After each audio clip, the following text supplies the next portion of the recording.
This is pretty fancy. It is. It feels fancy. I'm not gonna lie to you.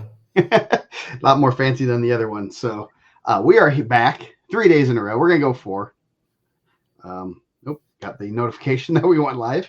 The new 3, the 3-point takedown on a Wednesday. Beating some snow out here.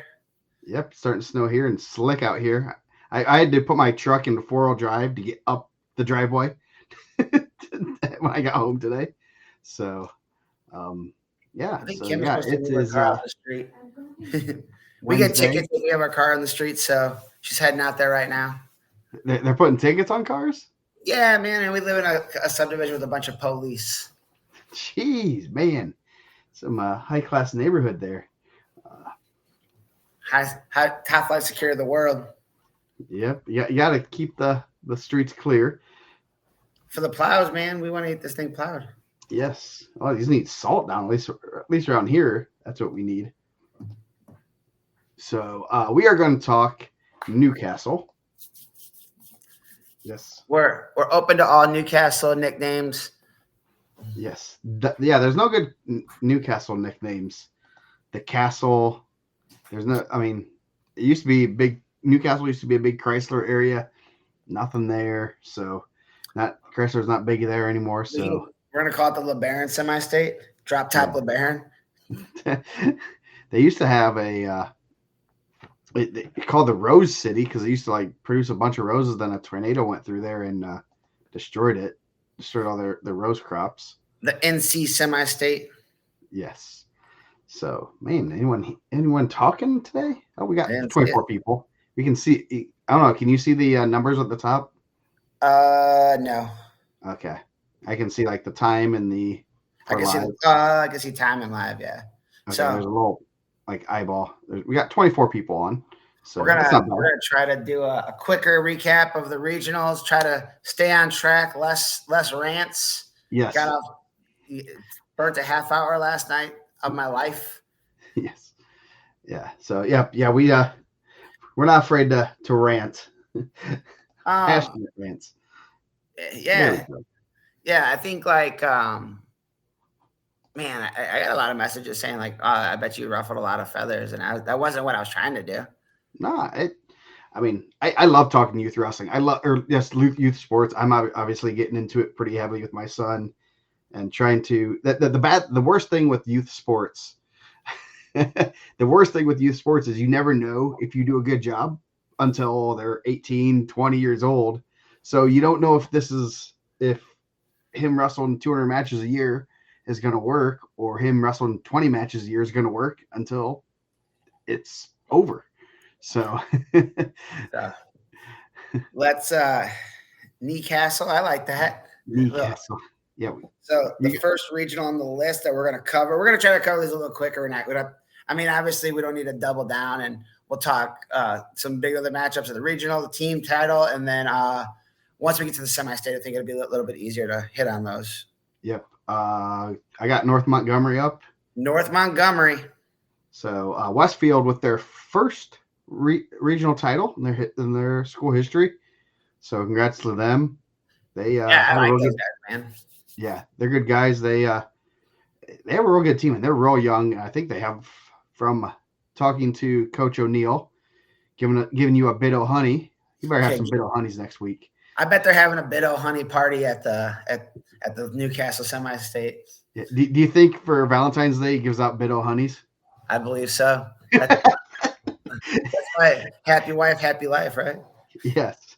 So so Westfield has a pretty good team. I think they have some good kids coming up, and should be interesting how they had 1, 2, 3, 4, 5 champs, bookends, Maddox and Maverick. And that Joe Maverick was a nice little addition to their team. I'm not gonna lie. Yeah, I don't think that's a bad addition. Obviously, he's a regional champ. I believe I know he's a semi-state. He might have been a ticker rounder out of East Chicago. Yep. So that's a pretty good one. We'll go over some of the results. Just 106. Connor Maddox over Lucas Scott. Only Scott's second loss. He lost the Hobart Regional Champ Cruiserweight, so pretty tough. Maddox only losses to Ducking, so a couple tough freshmen there. Yeah. So Carlo Federici of Carmel over Braden Head. Head's a real good freshman. That's having a real good year. I think he's a little undersized too. Probably, possibly just because that Maddox kid. I think he's decent. Yeah, and then Carlo obviously, getting the good coaching from Coach P. Yep. Man, this is probably one of the deeper Coach P regionals. today. So yeah, I believe so. Sully Frazier over Porter Temples. I would have to double check, but I'm guessing those two have wrestled. I think Porter Temples had beat them earlier on in the season. I'm sure because they're both seniors, they have wrestled quite a bit over the years. Chase Yant over Luke Weaver by Tech Fall. I know Weaver spent some time in the rankings there for a little bit too. He had a good IPO, and Yant's pretty tough. Obviously, a senior over a freshman. Next bigger match. I'm looking going down. Jacob Weaver over Cameron Mikesell. Yeah, I feel like, and then Landon Hicks is pretty good there too. I believe he's been in and out of the rankings. He might Michael Major. All three of his losses were at the Carnahan? No, he lost. I think he bumped up and lost to Xavier Smith before Carnahan, and I think he only had one at the Carnahan, right? I think he bumped up twice during the year. He did he bump up against Cressel also? I don't think he went up against Cressel. He lost to Xavier Smith, Weems, and Sigorsky. So Owen Sigorsky of Lowell, Michigan, right? Xavier Smith at 75. Chris Gil's with the drop in. I see you. I appreciate it. He's lurking there. Chris Quarles over Brody Eschleman of Zionsville at 190. Noah Weaver. Tech. I didn't even see at 144. Landon Vaught took his first loss in the semis. Senior 29-1 now. That's a pretty tough 144. 215. Noah Weaver. He's on a mission, as they say. He's tough, man. He's really good. I mean, obviously, he was kind of one of the focuses we did last night with the academy stuff, and that's a good weight. That's four really tough. Yeah, you have one super duper tough, and then three others that are pretty tough. That's three others that are really solid. That's crazy to look at. Weaver with that one loss. So Gil's just leaving us. He gets his one mention, then he leaves. That's all he comes in here. So he has to get out of here before we talk about the Warren Central run. So think some 250 or 285. Joe Maverick over Camden Funk. I believe Camden Funk's pretty undersized also for Fishers. I think obviously they have a pretty good 215, a pretty good 175. They're pretty. I know, like they said, he's undersized and had a pretty good year. A.W. Vankirk also has had some good wins of freshmen. So quick recap there. Next one down, Perry Meridian. There, we'll talk about some Warren Central Warriors. We're going to jump right over Pendleton Heights. I guess we can do Pendleton Heights. I must have missed that one. Where to go? Pendleton. The champion there, Indianapolis Cathedral, 204 over 138 of Noblesville. The Millers, they made the top. Yep, Bishop Tatard. It was third. So two of our favorite coaches there. I mean, I like I did. Yeah. I mean, Seltzer, nah. I like Bill too, Anthony Bill. I own a win over him when he was in high school, and he was being coached by Mike Morgan. So that was dang, man. I mean, obviously, Bill, legit. If he had decent coaching, he probably would have beat my kid. But Tate St. Laurent, the chap at 106, he's really good. 33-4 freshman. Nathan Reyes, also Tech Fall in the finals. Pretty good one there at 120. Ezra Phi, Alexander Monroe over John Bismeyer, return state qualifier. I know we've kind of talked about it before. Bismeyer being back in there. It looked pretty beat up. The injury looked pretty bad at the team state. I mean, obviously, I don't think he competed after that, but it's good to see him in there competing and going forward. I gotta give a shout out to our guy Blake Weimer from Noblesville, 16-21, and he's got a couple wins over Doucette the past couple weeks, and bunch of take it to semi-state. That's pretty good. That's some coaching. I know he's wrestling. His dad knows a little bit about wrestling, so legit good dude. Talked to him the other day. Said Blake's more into golf, but kind of just knows that wrestling's a cool sport, and he's punching his ticket to semi-state as a freshman in a solid weight class, real solid weight class. And I think Noblesville has some pretty good guys coming up also. I think they have some good guys. Someone in that chat that might be able to help us out there. Yeah. I know, and they'll get Kincaid back also, which obviously, unfortunately, this year he had to be out. Yeah, no, that's good. It's always cool to look at some of these records and you see a 16-21 and punching a ticket, not just as a fourth, but as a third. So that's pretty cool to see. At 126, another freshman from Noblesville, 35-7, Zach Nicolite over Connor Bayless. That's a real good win. Yeah, it is. That's I guess I didn't even see that looking through this originally. So yeah, Bayless state qualifier, and that's a good win for a freshman over a senior. Colin Crowley, your champ at 32. Oh, lost it there. 38. Jack Davis, your champ for Bishop Chatard at 38. 44. Sam Bustamante over Caden Rogers. Bustamante going to Ohio. Fall. Going to Ohio University. Oh, nice. Congratulations. Yeah, that got that information, yes, last week. Two guys here in the rankings, Tyler Lavin of Cathedral. He had a real tough Al Smith. I know, his face definitely showed it. He took some licks. Real tough over Gabriel McNamee of Chatard, 11-2. Yeah, that's a kid that moved in. I mean, that's a they were talking about move-ins. His dad went to DeKalb up here, so really they're moving to the easier semi-state. That's what people are saying that's going to happen. Lavin or McNamee? 57, Daniel Adams, Chatard, your champ there. 65, Michael Kane. Only loss on the season is to the aforementioned Kincaid, who's currently out right now with injury. Weird year for injuries, man. I know we kind of talked about it across, but a lot of really, really talented wrestlers out with injury.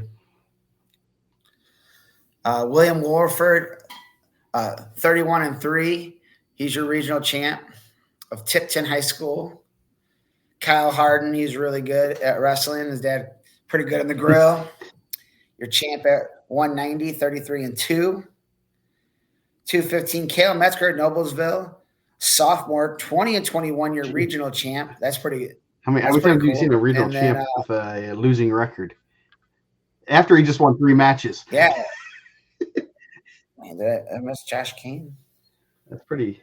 I see Michael Kane. Is that Josh Kane also? I don't know. Maybe I could tag somebody. And then a heavyweight, Jackson Apple, Noblesville, was in the rankings all year. I had heard he wasn't going to be in there. I didn't check that bracket before releasing the final ones. Regional champ, 27-5, junior over Frankton's Ty Everson, 18-7. Metzler from Noblesville beat Jonah Ellis from Frankton, gave him his first loss in the semis. Oh, wow. Yeah. That's 20 and peaking at the right time. Yes. That's the definition of it. Now we'll go to Perry, right? Now we're on the Perry Meridian Regional. That's a pretty deep regional. But I mean, when you've seen Purdue Polytech at 8th, they're pretty solid. But yeah, that's a real good deep. Okay. I was like, man, I didn't see Josh in there. Josh is the dad. All right. Yeah, I mean, Franklin Central is always pretty solid. Purdue Polytech, North Central, Lawrence North, Perry Meridian, Greenfield Central, New Pal, Warren Central, and Ron Colley, separated by about less than 20 points. Yeah, and they're going to run it back this week. We'll talk about it before we get really into it, but the team race is going to be fun. go ahead with some of the top matches. The top matches. Sorry, I had a text. I lost my train of thought. Little do you guys know, I lose my train of thought sometimes. First time for everything. A good one at 106 here. I thought all four were pretty solid. Caleb Morrow, 7-0 win over Colin Clark. Both of those guys in the rankings. Bryson Kirk, 26-9 over Carter Stanford. I think all four of those guys are going to be. I mean, Newcastle's really tough at 106. We're probably going to be able to talk about that a little earlier than we've been talking about all the other semi-state brackets. But yeah, for real, she ain't wrong. But that's a pretty solid top four. 113 pounds, another pretty solid top four. Peyton Shutley, the defending state champ, 35-0. Junior for Ron Cowley over Keegan Dressler by Tech Fall. Keegan Dressler's been wrestling really well too. That's a really good win for Peyton. Obviously, he's really tough. Lincoln Parsons, 31-3 over Jermaine Johnson, Purdue Polytech, a freshman, 7-2. So the top four there also pretty tough. Yeah, that's a real good weight class. Obviously, those guys are probably happy that they get to be split up from each other. They're not going to have to draw any of those guys in the ticket round. Yeah, I mean that's a really good top four. 120 returning medalist Blake Getz, 34-1 over Caden Underwood, 25-9, sophomore from Lawrence North. Elijah Brody over top four here, also really good. Eli Brody over Gavin Kemp. Gavin Kemp, a really tough freshman. I mean, you can kind of gauge some of these guys based on how Gavin Kemp pin Seth Aubin at Team State, and Dylan Wills, Warren Central beat Seth Aubin the first match at Al Smith. Returning medalist Richard Rogers is third there. And Eli Brody, really, really talented, 31-3, junior for Mount Vernon. Real good four there. Tomorrow, Tyler, we're going to get the great Triple B on. How are you want to jump on? I'll send you the link. The 132-pound weight class. You have Jack Richardson was your runner-up from Ron Colley, and Donald Bowie, the Al Smith OW. The champ there, 39-1 on the season for Donald Bowie. His only loss is the Yant. Wrestling really well. So really impressed with him when we seen him at Al Smith. Obviously, he beat LT Hawkins and Eddie Gass. So 138, Gunnar Butt winning sudden victory over Terry Easley. Terry Easley was one of my sleeper picks before the final rankings came out of guys that weren't in the rankings. I think he's pretty talented, 29-6. Ooh, wake up at 4 a.m. Yeah, pass. Bryce Doss avenging his only loss on the season to Moses Stevenson, 8-6. Alex Palateco was your third placer there.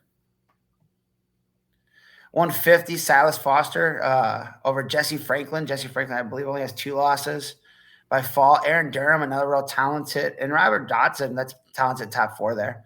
Dotson injury defaulted in that 3rd and 4th place match. Hopefully he's able to go this week. You never like to see anyone get injured in that match and not be able to continue.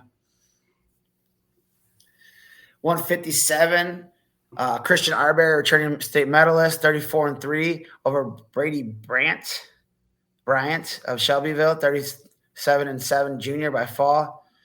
Christian Arbery, he probably got a lot of pins too. I don't know if he got 100, but I bet he's got a pretty good amount of falls. Do you notice the spelling of Shelbyville? They totally butchered it. Oh, yeah. It screwed up my linking. I'm like, what? Why, these like people not linking? I'm like, oh my God. They didn't know that I was entering names in the yeah. I'm so used to that. Yeah. Pretty good top 4 here at 165 also. James Dozier returning state qualifier for Ron Colley over Mason Thompson of Greenfield Central, 29-7, 4-1. The 3rd and 4th place match, Gabe Flick of New Pal, 20-11, junior over Jericho Jackson of Lawrence North, 32-7. I know Jackson spent a lot of time in the rankings this year too. 175, defending state champion, not only of Indiana, of also, what is it, South Dakota, North Dakota? North Dakota. I bet he defended in both Dakotas. Waylon Kressel, 39-2, only 2 losses coming at the Ironman over Jalen Hill, 38-3 by fall. He's wrestling really well. He's been wrestling pretty well for the last, 5 years, because he was like a runner-up as an 8th grader. Or what was Yeah. Runner-up champ, King Indiana, got a couple titles, going to Northern Iowa. It perplexed some people on his number 1 ranking. Like, he's not a junior. He's faced already 3 times. Yeah, he's really good. What's even scarier is that he's improved a lot. I felt like from last year. I felt like last year was really good, and then when we seen him at Al Smith and the way he dominated, you're just like, man, he's just continuing to get better. And I mean, that's a credit to the guys he works with. I know in the summer, his academies and his coaches during the season, probably got to go in there and wrestle Gil every day. I mean, it's tough. I'd like to see that match. I don't know. Is Gil still lacing him up? He was in here. I know when Jalen was still when Jalen was at LC, Morgan was still lacing him up. So I wouldn't be wrestling. I wouldn't be wrestling. Ray Maldonado would wrestle Sean Streck every day, and I remember they asked like, "Hey, do you want to come in?" And I was like, "I don't know." And Paul's like, "If you go in there, he's not going to let you rotate out, and you're gonna have to go. You're gonna have to go from the whole practice, and if you don't, he's gonna be pissed. He's gonna go harder." And I'm like, I don't have those goes. I'm not trying to get beat up. I ain't trying to get beat up by high school kids. Yeah. MJ Morton, number 3 there. 190, undefeated Michael White, 38-0, junior from Lawrence North, over Sear Godwise of Perry Meridian, a real talented junior, 27-5, 22-13. Dude, that's a good room right there. Dylan Lighty, Gwiz, Kressel. And then Gil wrestles him. Yeah, that's a pretty good group of 3 there. See, Gil's a pretty smart guy. He lets them bet. That's a savvy tired. Then he jumps on him. Nice. I was wondering how Bryson Kirk was stepping his game up. I believe it now. 215 unranked. Andy Warren of Perry Meridian, 12-5 on the season senior. I mean, it was tough because he came back late, and I hadn't really asked why he was out, and it's none of my business anyways.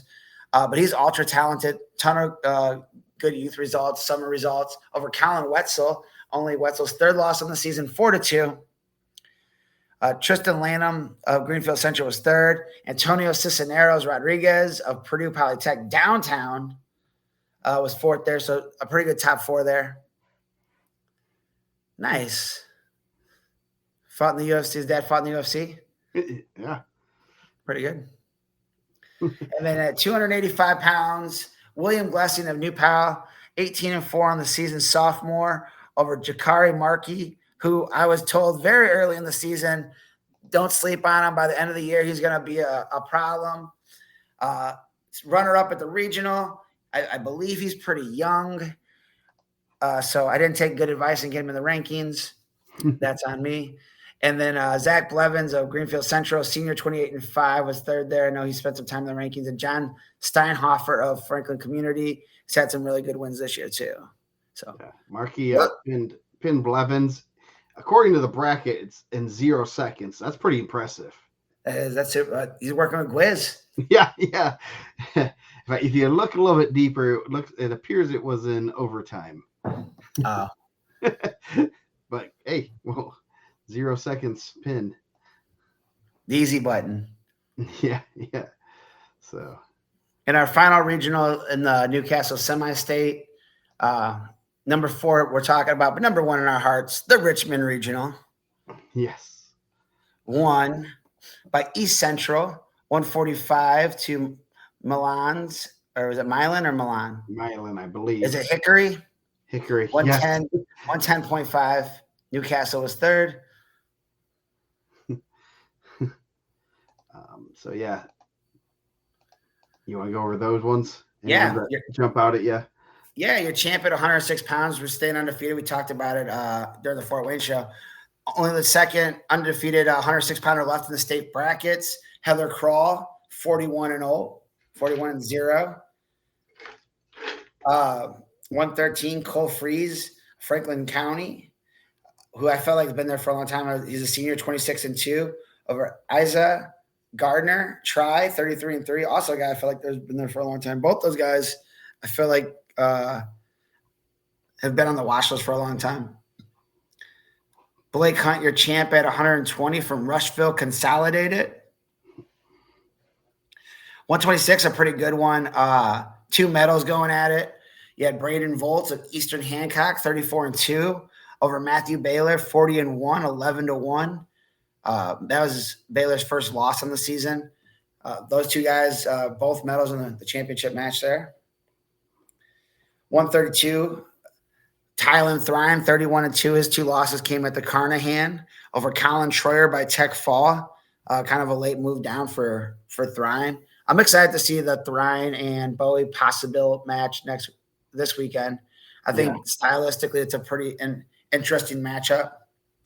Yeah, definitely. The cool thing is if you have Flow, you can watch semi-states. If you don't, you can pay $20 and watch them. I think it's 20 or 25. You can watch all the semi-states. So you can be at whatever semi-state you are and have the other ones pulled up. I've definitely done that. So I'll be on the mic. It's going to be hard for me. I'm sure I'll get updates as it goes. Yes. 138, your champ was Gage Sherwood of Cambridge City, Lincoln. Where's Cambridge City, Lincoln at?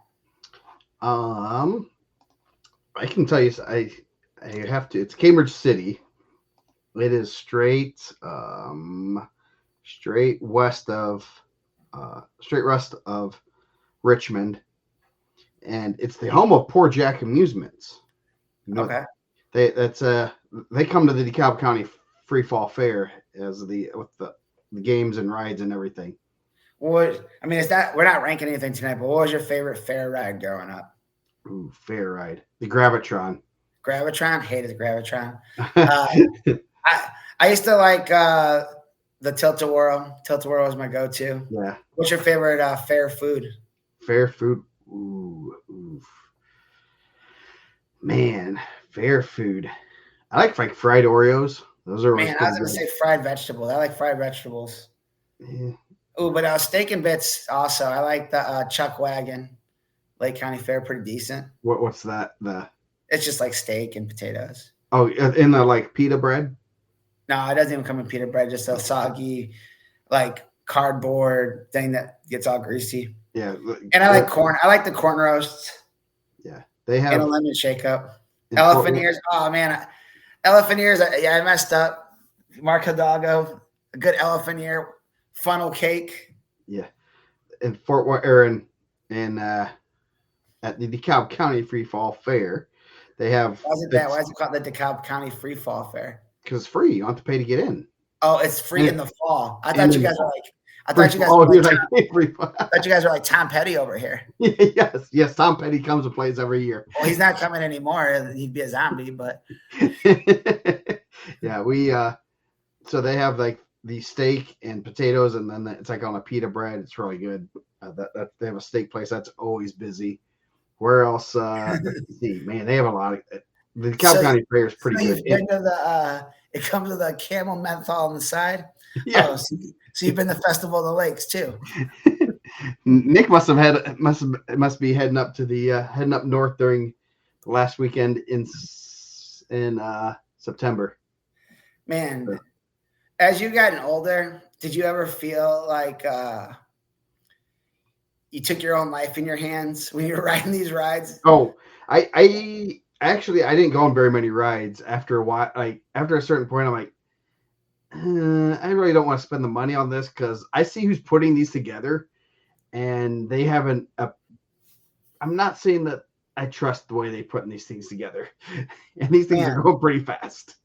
Me and Noemi went to go ride the Ferris wheel, and I hate Ferris wheels.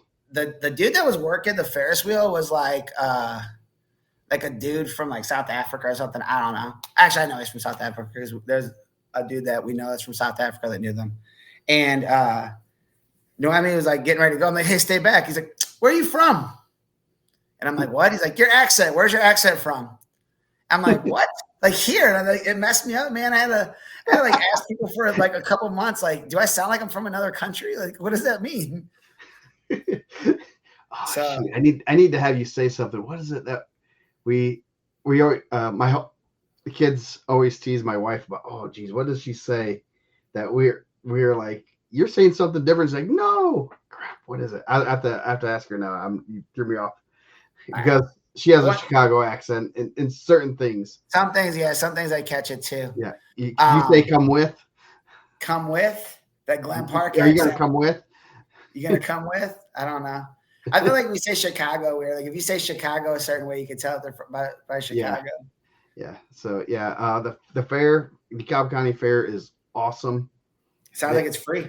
Yes, it is. Well, free to get in because it's downtown. They just closed down the whole block around the courthouse. And have you ever played it is not going anymore, but the mouse game? Have you ever heard of the mouse game? Dude, I have played the mouse game. That was one of my grandma's favorite games. Nice. Yes. Yeah, we bags, yeah. Play bags, man. You guys call it cornhole? Cornhole, yes. I call it cornhole. I don't know if that's a regional thing though. I've heard other people in this area call it bags and other things. We call it bags. Yeah. So I guess back on track. I guess everyone doesn't like our trip down. I've never been to the state fair in Indianapolis or wherever it's at. I used to ride. I got fourth in the state riding my horse at the state fair.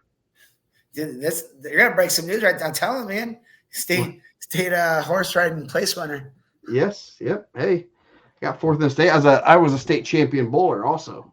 Really? Yeah. When I was like 8 or 9. Now we're gonna go over the Newcastle brackets here. 144, your champ from South Dearborn, Landon Walton, 33-6 on the season, senior. 150, Nyan Usen of East Central, 28-7, your champ at 150. 157, Caleb Wilborn of Milan, 39-2. Senior over Denver Campbell of Rushville Consolidated. I like that name, Denver Campbell. Really? The Indiana County Fair is bad like that? Jeez. All right. That'll really encourage you to go there. What? Okay. 165, Jackson Prater of East Central, your champ over Darren Reynolds of Newcastle, 31-5. Sophomore over a 29-7 junior. At 175, Brody Wingate. I was informed that he was pretty talented sophomore from East Central by my guy out there, Mark. At 190 pounds, returning state qualifier, Nathan Schaefer of Newcastle, your champ at 26-1 by a fall of 54 seconds. At 215, Zane Richardson of Milan over Zane Schneider of Northeastern. I wonder how many times we've had a Zane versus Zane in the finals. Yeah. Man, I was going to say that, Duke. I didn't know you had to go strapped if you were having like Rascal Flats and like Sugarland playing there. Oh, who did we They bring see? up the hood or what? And then at 285 pounds, from Batesville, Max Amberger, 39-2, senior over Logan Mendoza of Newcastle, 24, sophomore, 4-0. I feel like the board used to have a lot more Richmond regional talk. We don't get as much as we used to. So, who did we see? We saw somebody. I guarantee they ain't coming as good as the Festival of the Lakes, man. At Fort Wayne, or the DeKalb County free fall fair. It's just. Was it Tom Petty? He was in there singing "Free Fallin'"? No. It was a country band. Is a girl? Shoot, who was it? Man. They were at the DeKalb County Fair. It was a while ago, and there was actually before they became popular. I'm like, oh, they weren't bad. I'm not like a big country person, but.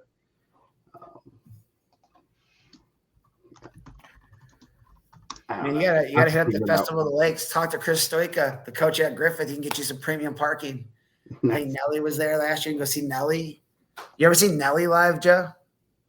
No, I did see Outcast Okay. at the Rolling Rock Town Festival in 2002. That's with Godsmack, with uh, Tommy Lee, Nickelback. Please don't. It was a bunch of bands. So I think Seven Dust was there. It was an awesome concert. It's When crazy. can we start liking Nickelback again? I mean, I understand that it got played out a little bit, but I don't know, man. Every now and then it'll catch me in the bangers. Take me back to the early 2000s. Yeah. So I'm gonna let's see. It would have been 2010 bands. Let's see. I think it'd been. Are we looking for the Cow Free Fall County Fair? Yeah, Free Fall Fair. So we're gonna go. I'll figure this out while we talk brackets. Brackets here. So we talked about that pretty tough regional, Carter Stanford, your fourth place finisher there. He's going to open up with number 5 in the state, number 1 in the semi-state, freshman from Westfield, Connor Maddox, 34-1, Al Smith champ. His only loss to Trayvon Ducking. He's pretty good. Yeah, it was Lady Antebellum is who we saw. Okay. It was for free. It was free. We didn't have to pay. We got see before the end. It was 2008, so it was pretty early. And I was like, oh, they're pretty good. Tantric was there. They used to have some good, pretty good bands. Okay. Right, Pop Evil was there in 2012. I mean, might not be your style, but yeah. I'm lining up I'm trying to go there the last week of the fall and go check this thing out. Yeah, they got some good food, and we'll come hang out. I'll show you. We'll keep you safe in downtown Auburn. See, yeah. That's what I'm talking about. Hey, I got 5 Nickelback songs. Let's go. Go back. And the bottom part of that quarter bracket, Hayden Poole of Milan, freshman, 34-7, and number 9 in the semi-state, Eddie Tomlinson of Indianapolis Bishop Chatard, freshman, 27-10. Pretty tough quarter bracket there. I thought the top 4 guys that are people that are ranked at 106 pounds coming out of Newcastle is pretty good.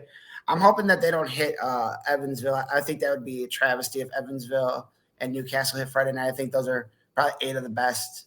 Not that it's anything that I could do, and I'm not dismissing anyone else's run, but those are 2 pretty solid semi-states.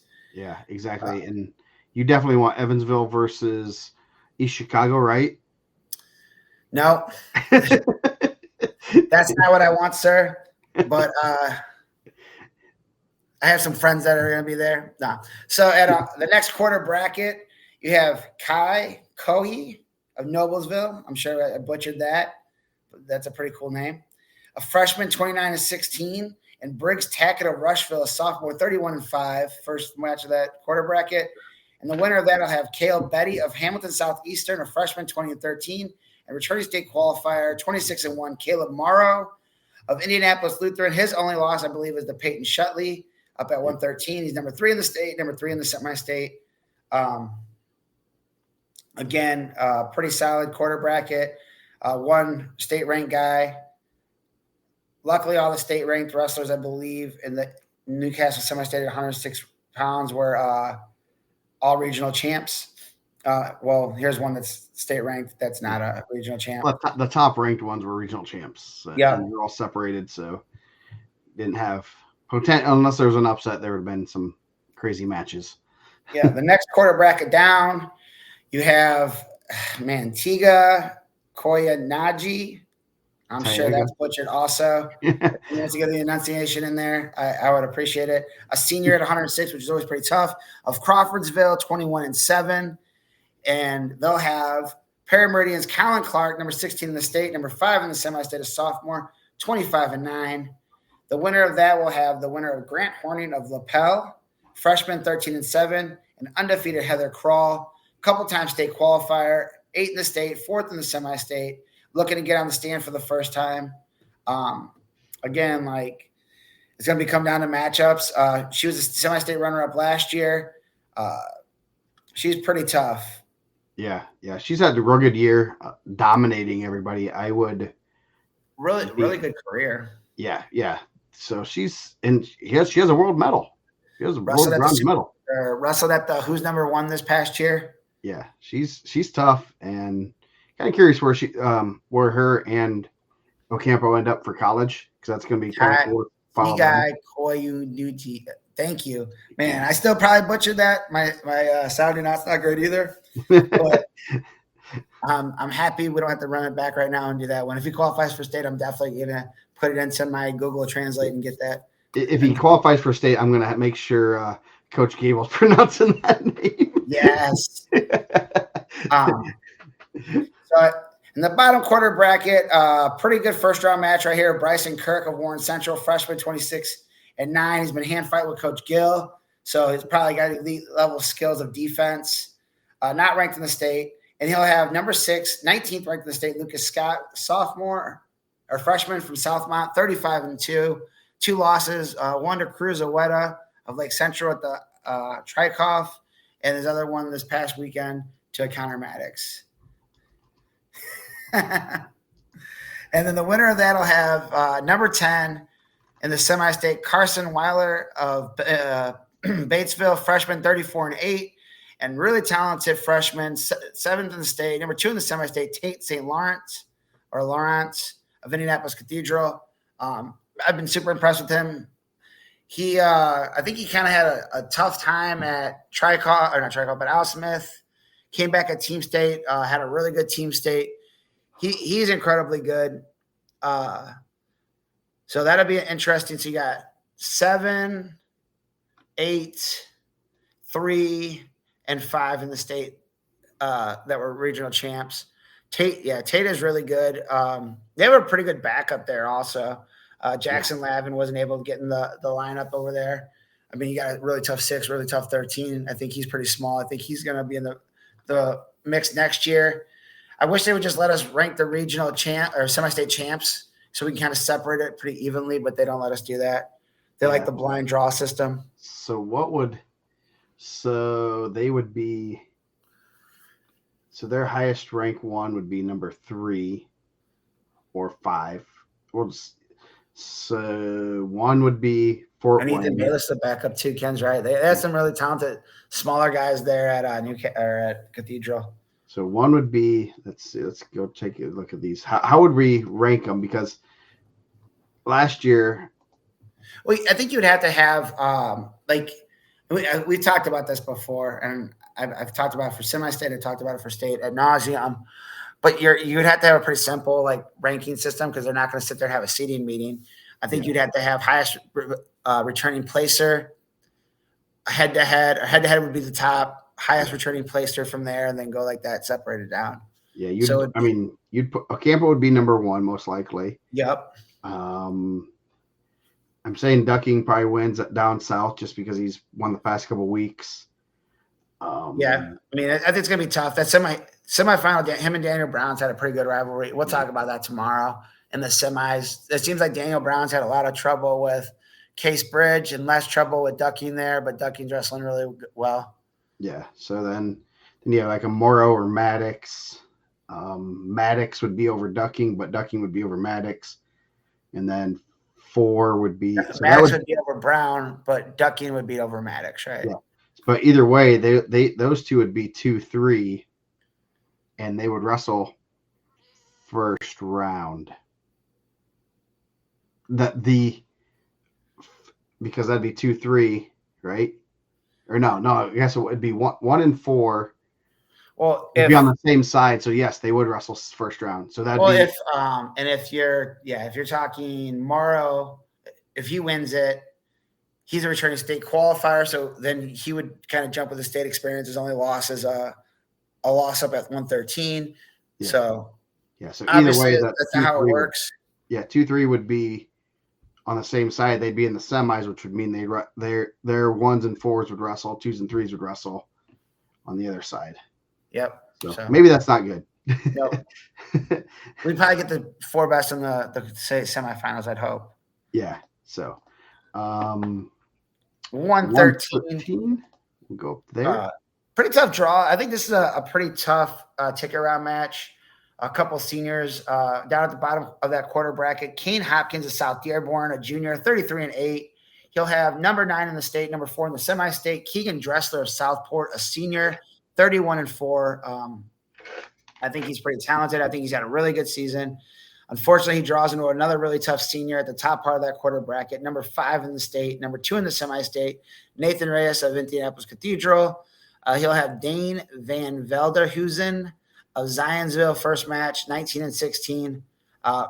Possible Keegan Dressler, Nathan Reyes ticket round match. That's going to be huge for Cathedral's team points, obviously. They're going to be trying to get as many guys through to the state finals, which in turn means that they're probably going to get a lot of state medalists because Coach McGinley has an incredible Friday night record. Yes, they do. They have a really good Friday night record, and that's a big one. That'll be a tough. And he has a pretty good record just getting kids to state. He has over 100 state placers, which is, and I'm sure first of all time. Yeah, and I'm sure if he was here, he would say it's all of his assistants and how well they do and how they prepare. And he's a pretty humble guy, also a real good dude. Yeah. So next quarter bracket, Carl Federici from Carmel, 27-9, sophomore. He'll have Nigel Dix of Brebeuf Jesuit, first round. Then you have number 7 Lincoln Parsons versus Isaiah Gardner of Tri. Parsons number 7 in the state, so he's in a fairly good spot. Obviously, Federici, he's had some solid wins, during his career, and if he's starting to click at the right time, that's kind of scary. And obviously, Coach P is going to have his kid ready. Yeah, I'm sure Coach Holden's not upset with the draw there for Lincoln Parsons. You miss a couple pretty tough regional champs. Not that Federici's not. He's the only one without a state ranking next to his name or semi-state ranking. So pretty good spot there for him. Yeah. Next quarter bracket down. You got Cole Freeze of Franklin County, senior, 26-2. He has Jermaine Johnson of Purdue Polytech, the Techies. Against the next match would be Layden Morgan of Elwood, not related to the professor, from what I can tell. He'll have Braden Head of Westfield. Really good freshman, 28-8. He has he had a real solid freshman year, and definitely in a spot where he can punch a ticket to state and make a name for himself right there. Yeah, I was really impressed with him at Dallas Smith. He had a lot of really good wins there. I know he had a couple wins over Acuna, who's the regional champ coming out of the Hobart Regional. I think, he's in a pretty good spot. Like I said, I think he's probably, I don't know if he's undersized. I haven't looked at a single weigh-in sheet, but obviously I think he was a smaller weight last year than Maddox was for middle school state. But that's kind of what it is. He's having a pretty good year. So yeah, not cutting weight and having a good year. Put himself in a good spot being the runner up there. You miss Reyes and you miss Shutley. The state champ over here in the next quarter bracket. That's not a good one. Shutley going down, number 2 in the state, number 1 semi-state, returning state champion. And we got a lot of heat for not having him ranked 1. Yeah, deservable heat. Like as it went on, I haven't changed it, but like you're an undefeated state champ, returning state champ, you probably should be 1 until you lose. Yeah. So if the Shutley family's watching and they aren't happy with the ranking on that, I'm sure they don't even care. Like the Shutleys are pretty prestigious family in the Indiana wrestling realm. They're probably not even worried about that, but he probably could have been number 1 the entire year, honestly. Yeah. And he hasn't lost, so he would continue to be number 1. Yep. The good thing is he gets to prove it in just a little over a week. So, hopefully, at the bare minimum, hopefully it's been motivation. It doesn't matter, honestly. Like he's going to be there. He's going to be in the mix. Yeah. If he's winning Saturday night, I wouldn't be shocked either. He wrestled incredibly well last year. I was super impressed at the state finals. Obviously, he's put it together. Hasn't lost in a good amount of time now. Yeah, so he'll have Cameron Kissel of East Central, Braxton Aragon of Lebanon. We'll have Quinn McName, Sounds good to me. Bishop Chittard. So Shutley in a good spot. Obviously, no ugly draws for somebody. No one else. He's the only one with the rankings, so heavy favorite there with everyone else with double-digit losses. And he comes in with 0. I feel like sometimes, like when I seen this, like go get them, ha ha ha ha. Like I feel like there's a lot more people that when they make those statements, like what I'm doing here, like they're very standoffish. Like that's the way it is, and I'm gonna explain why it's this way and how. And I'm just like, yeah, man, that sucks. Dude, I feel bad. Yeah. Like I think I said it before they even commented. Like it could have went either way, but that's fine. I can take that. That's I mean, it's rankings. We all know what their rankings. They're not predictions by any means. And you get heat for, especially when they don't hit up, you're going to get some heat for some of those. I guarantee, and I don't think it's going to, I'm not going to say Luke's going to be the one that does it. I guarantee, like everyone that says rankings don't matter, if Peyton Shutley wins Saturday night and he's the state champ, I'm going to get 100 people posted on IndianaMat talking about how I got it wrong and how I was like the dumbest person. But they didn't matter. It didn't matter at the time when they were being ranked, right? Yeah. So, yes. Rankings never matter until someone that's ranked loses, and then you have to hear about it, right? Exactly. Then the top quarter bracket, returning state medalist, once beaten Blake Getz of Roncalli, a junior. His only loss, I believe, is to Cameron Meyer of Bloomington South, right? That is yes. Let's 8-1. Go. He'll have in the first match, senior 31-11, Iron Bear trained, Cooper Doucette. Tough spot right there, but I mean, when you're training with the Iron Bear, it's pretty good. Thank you, Luke. I appreciate you, man. I'm not going at that. I appreciate it. The next quarter bracket down, Kyle Rudnick of Union County, senior 32-10. And he'll have another senior 24-10 from Hamilton Southeastern, 23 in the state, number 6 in the semi-state, Nick Anderson. So Anderson and Getz both ranked in the state, both ranked in the semi-state. But, you know, anything can happen first round. A lot more seniors at the lower weights than kind of the first 2 semi-states we did, right? Yeah, definitely. There's a lot of smaller people in the greater Indianapolis area. Probably because they don't get as many good rides at the state fair. It sounds like can't ride them. Yes. Nah, I'm joking. Don't send all that hate mail to me, please. You won't like my next comment. And if you did give me some donations, I would definitely open my ear a little bit more. But I will be taking donations at the hangar Friday night after round 2. Liquid donations. The more donations that you give, the more honesty that come out of that mic. So next quarter bracket down, you get the pre-show on the real show. Yes. Next quarter bracket down, you have number 16 in the state, number 4 in the state, Ezra 5 on Alexandra Monroe, senior 37-4. And you have Kenny Sellers of North Central, a senior at 30-9. Man, I feel like 5's been in high school for a long time. He's been on the watch list forever. He's been in the mix. Kind of a tough spot here too. I'm sure he's had some tough draws. I don't have all of his draws in front of me, but I know he's been right there every year. I think I take him in the pick'ems every year. Watch, if I don't take him in the pick'ems this year, punching a ticket. Yeah, he last year he lost to Richard Rogers, medalist, state placer. The year before that, 2023, I do not have. No, that's 24. I don't have those. The other ones, I have to check those out. I'll get them. In the bottom quarter bracket, we have freshman from South Dearborn, 24-10, Jaden Coy, the third place at the Richmond Regional, and he'll have senior 34-4 from Westfield, number 10 in the state, number 2 in the semi-state, Porter Temples, another guy we got to see at the Al Smith. I believe he took 2 of his losses there. Returning state qualifier. That could be a tough one for Phi and Temples. Both of those guys, only 2 guys with a ranking next to him.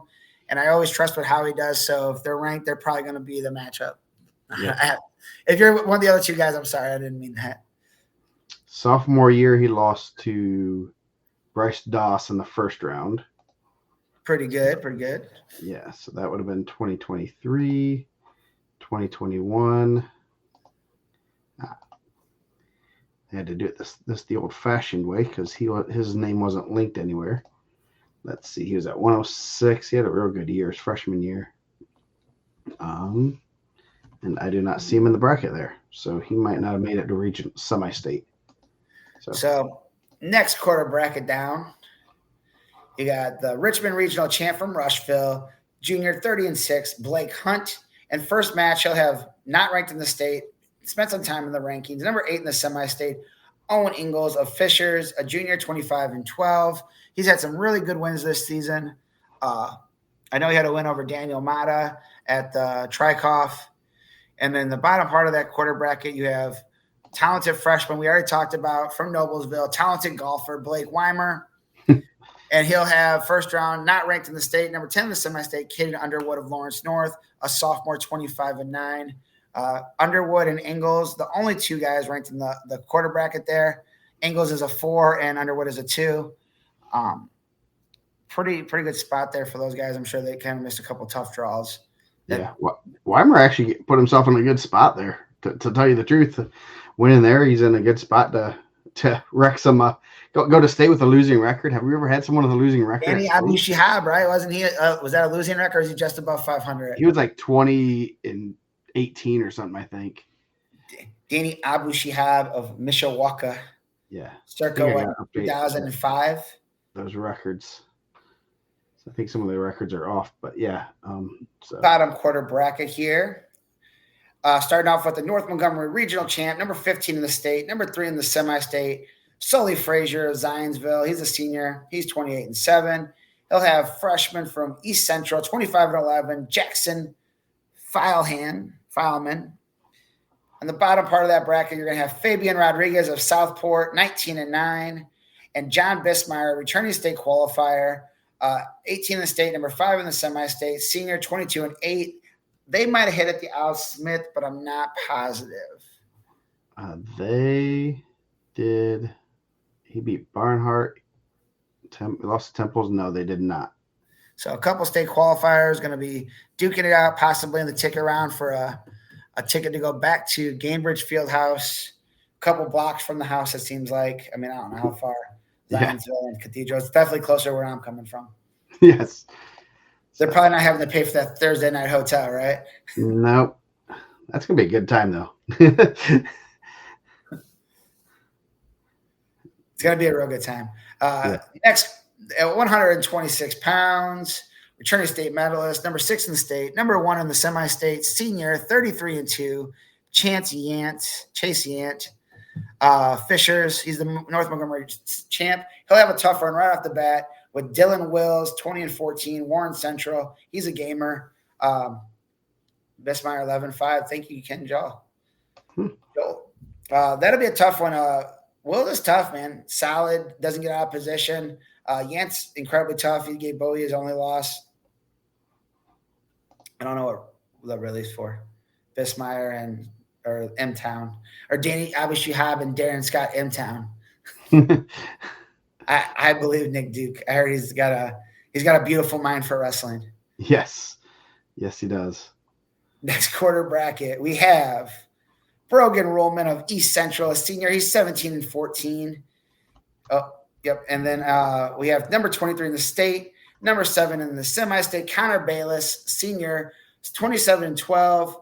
Winner of that first round match will have the winner of Wills and Yant. That'd be a pretty exciting match. First round off the scale for those guys, which is, I think, comes into a huge factor.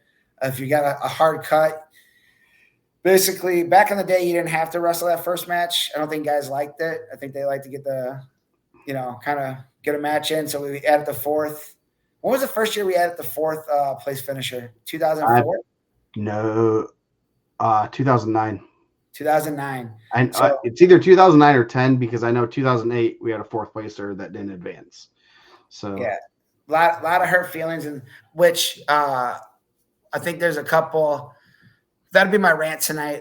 If you guys want to tune in for the end of this, regional alternates, I'm going to go on a little bit of a rant because I think it's the dumbest system we have. It's the dumbest alternate system that we have. And that's no disrespect to any of the regional alternates that could get pulled into the semi-state this week. I just don't think it's the right system. Oh, Man, I didn't know we were doing a rant. I didn't know we were doing it either, but I forgot. It's just those things. Next quarter bracket. Here's kind of a death draw. Probably not one. Two guys that are obviously 12-9. Two guys that we expected to be at the state finals.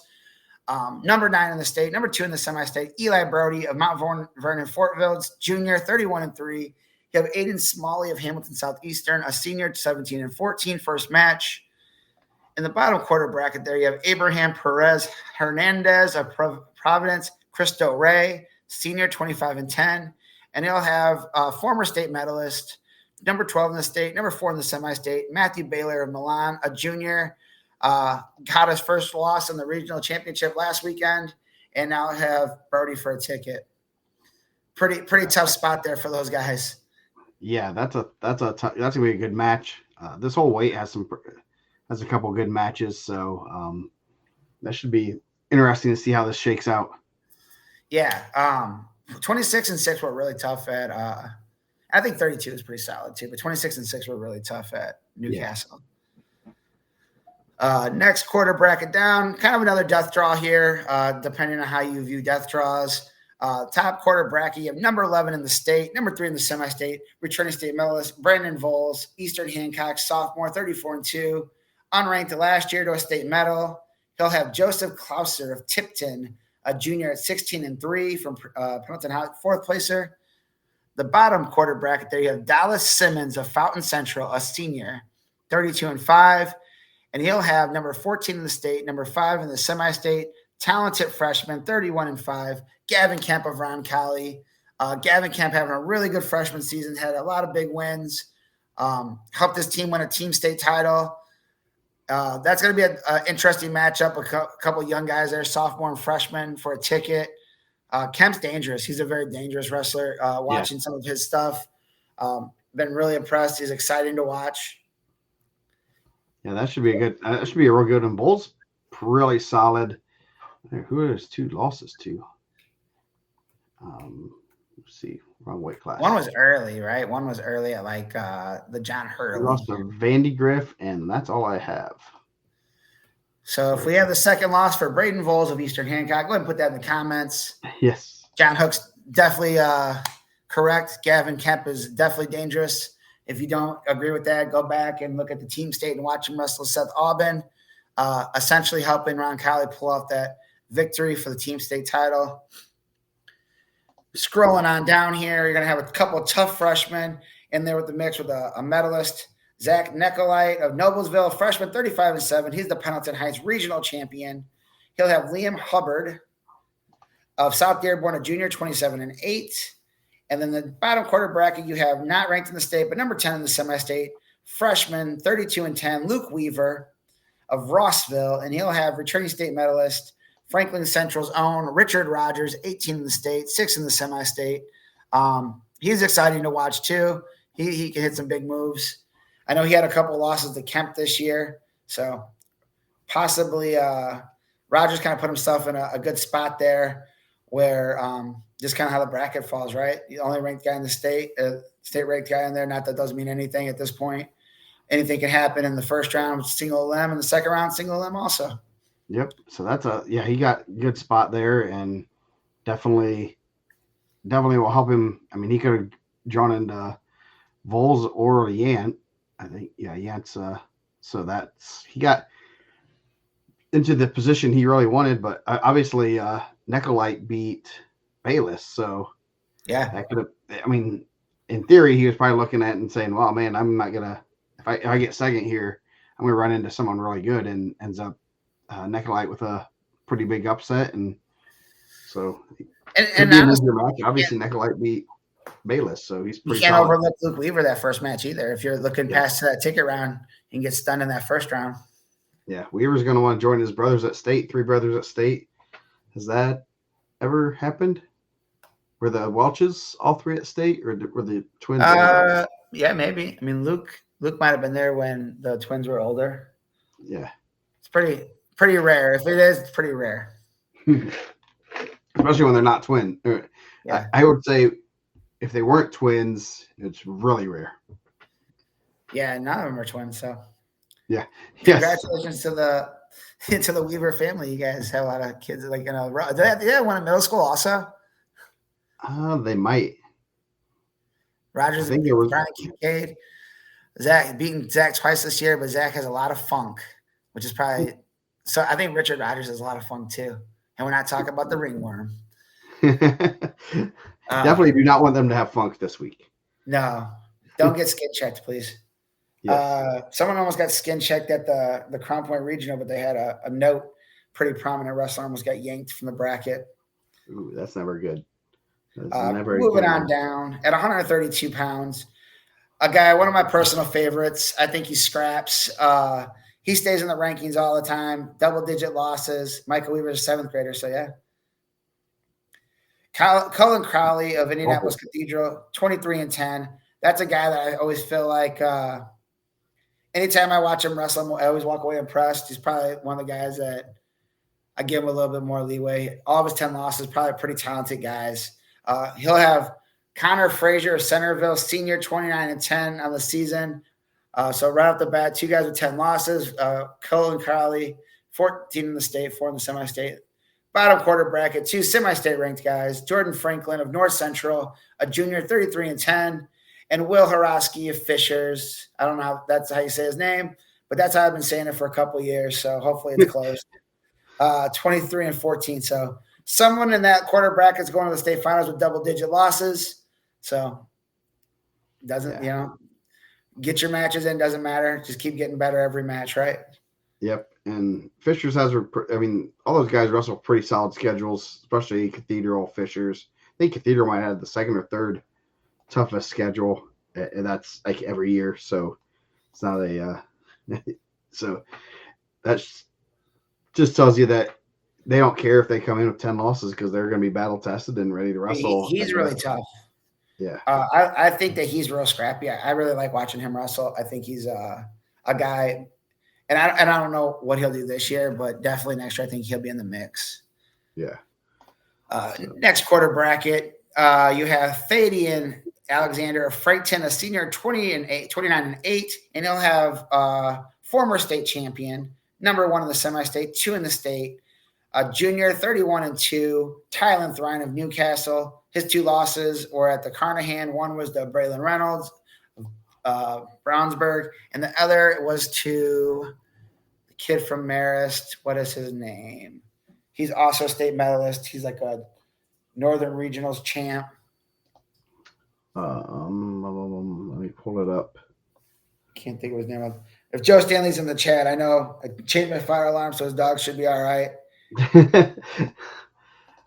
I found it too. I had Kim checking all the fire alarms in the house, and she was freaking out. So I don't know where it's at. We had one in the closet. We took it down. We never took the battery out. Nice. Yeah.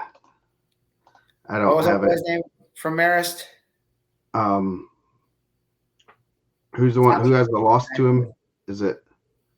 You're talking. Oh, Thrine. Oh, Thrine. Yeah. Oh, geez. I was off of my own little world. It's Allen. Yeah. Donovan Allen, real tough wrestler from Illinois. 3 losses in his career. His only other loss to Jake Hockaday. So, pretty impressive career so far for Tylen Thrine as a junior. In the bottom quarter bracket there, you have 2 semi-state ranked guys, one with a state ranking, Parker Culp of Hamilton Southeastern, 18-11. I think he's this year's Drake Rhodes, who everyone wanted to send me when they got a win over Parker Culp. That was the message I got all the time. So he was the guy that was out there, everyone's favorite win, I guess. And then from Round Cali, Jack Richardson, sophomore, 28-8. Number 17 in the state. So that'll be a good one right off the bat. Culp and Richardson. And the winner of that is going to get Tylen Thrine, who's had a lot of success at the East Chicago or the Newcastle semi-state. Yeah. Oh, there's old Joe Butler. Joe Butler coming in. I believe he might have been a Harvey Twister. He doesn't wrestle like a Harvey Twister, though. Harvey Twister is a lot of big moves, explosive move. He's more of a slow it down, only attack a couple times a match. Not as aesthetically pleasing as like a Joe Williams or BJ Futrell or definitely Cassio Pero. But when he explodes, though, he's fast. He is fast. Him and Braylon Reynolds was a really good match there. Yeah. At 100 and the next quarter bracket down, we have Isaac Suderdarth of Noblesville, Suddarth. Hopefully that's close. Freshman, 20-19. I'm sure it's not. And he'll have first match. He'll have Colin Troyer, Franklin County, senior, 24-5, not ranked, third in the semi-state. The winner of that match will have Dylan Merciless of Perry Meridian, number 7 in the semi-state, 21-10 senior, or Carter Nickham of Westfield, the senior, 28-7, number 6 in the semi-state. Carter spent some time in the rankings. Pretty solid. I know he's had 7 pretty solid losses this year. There won't be a state-ranked wrestler heading to the state finals out of that quarter bracket, but 3 guys ranked in the semi-state, so it should be a pretty interesting bracket there. Yeah, that should be a good one. Going down the last quarter bracket, Donald Bowie. Couple showstoppers in here. Yes, Donald Bowie, our guy. Number 3 in the state, 2 in the semi-state, sophomore, 39-1. He'll have Jackson Ingram of Zionsville, junior, 24-12 right off the bat. Bowie, we already kind of talked about as Al Smith, taking out 2 guys with state medals. And then he'll have the winner of Adam Brewer, Batesville, sophomore, 35-5, and number 25 in the state, not ranked in the semi-state. So me and Howie found a disagreement there. We don't disagree a lot. From Elwood, Caden Simpson, a junior, 28-4, had a huge win over South Cybercrest when Cybercrest was, I think, top 10 in the state at that point. So also a couple showstoppers going to probably possibly meet for a ticket there. Should be a good weight class. Definitely interested in the Bowie Thrine potential match there. That could be a good one. Obviously, Crowley Grinder going to come out there. He's going to have they're going to have a game plan for Thrine. Could be a real good bracket. 1, 3, 8. Are we going to get any fireworks from Warren Central Newcastle again? Are we going to have the 2 Gavin Whitehead and Kyrell Lavelle 2.0? I don't think that those guys are as like chippy. Maybe I didn't think Kyrell and Gavin Whitehead were very chippy either until that. Yeah. But hopefully we don't have the fireworks that we had there. That was a lot of drama heading up to the state finals. Yes, it was. So I'm sure they'll have people ready. So 138. Gunner Butt, new pal on top. He'll have Dylan Ingram. 13-12 earlier in the season, one of the craziest matches I've seen. That's pretty crazy. That's a lot of points. Then he's having to get 25 points in the match. Pretty good. Yeah, 2 state-ranked guys. But we'll have Dylan Engel of Milan. Simon Kuhn, number 9 in the semi-state, Hamilton Heights, versus Matthew Billett of Hamilton Southeastern, but a returning state placer. He was 4th. Has 2 state medals, 4th and 6th. So looking for a 3rd state medal. Looking to be a rare 3-time medalist or 4-time medalist. Who's his other loss to? He has a loss to the Terre Haute South kid. He got mixed from his feet. Brian and Isaiah Schaefer guy. Isaiah Schaefer. Oh yeah, in the finals of Mater Dei. Mater Dei. So yeah, Schaefer was a tech fall. Brian was a pin in 26 seconds. So got mixed, died from his feet, man. It's crazy. Someone said it to me. You don't see a lot of mixers, especially guys with that high. I'm sure that was kind of a surprise. Gunner Butt's really good. Got pretty good hair out there too. So yes, he does.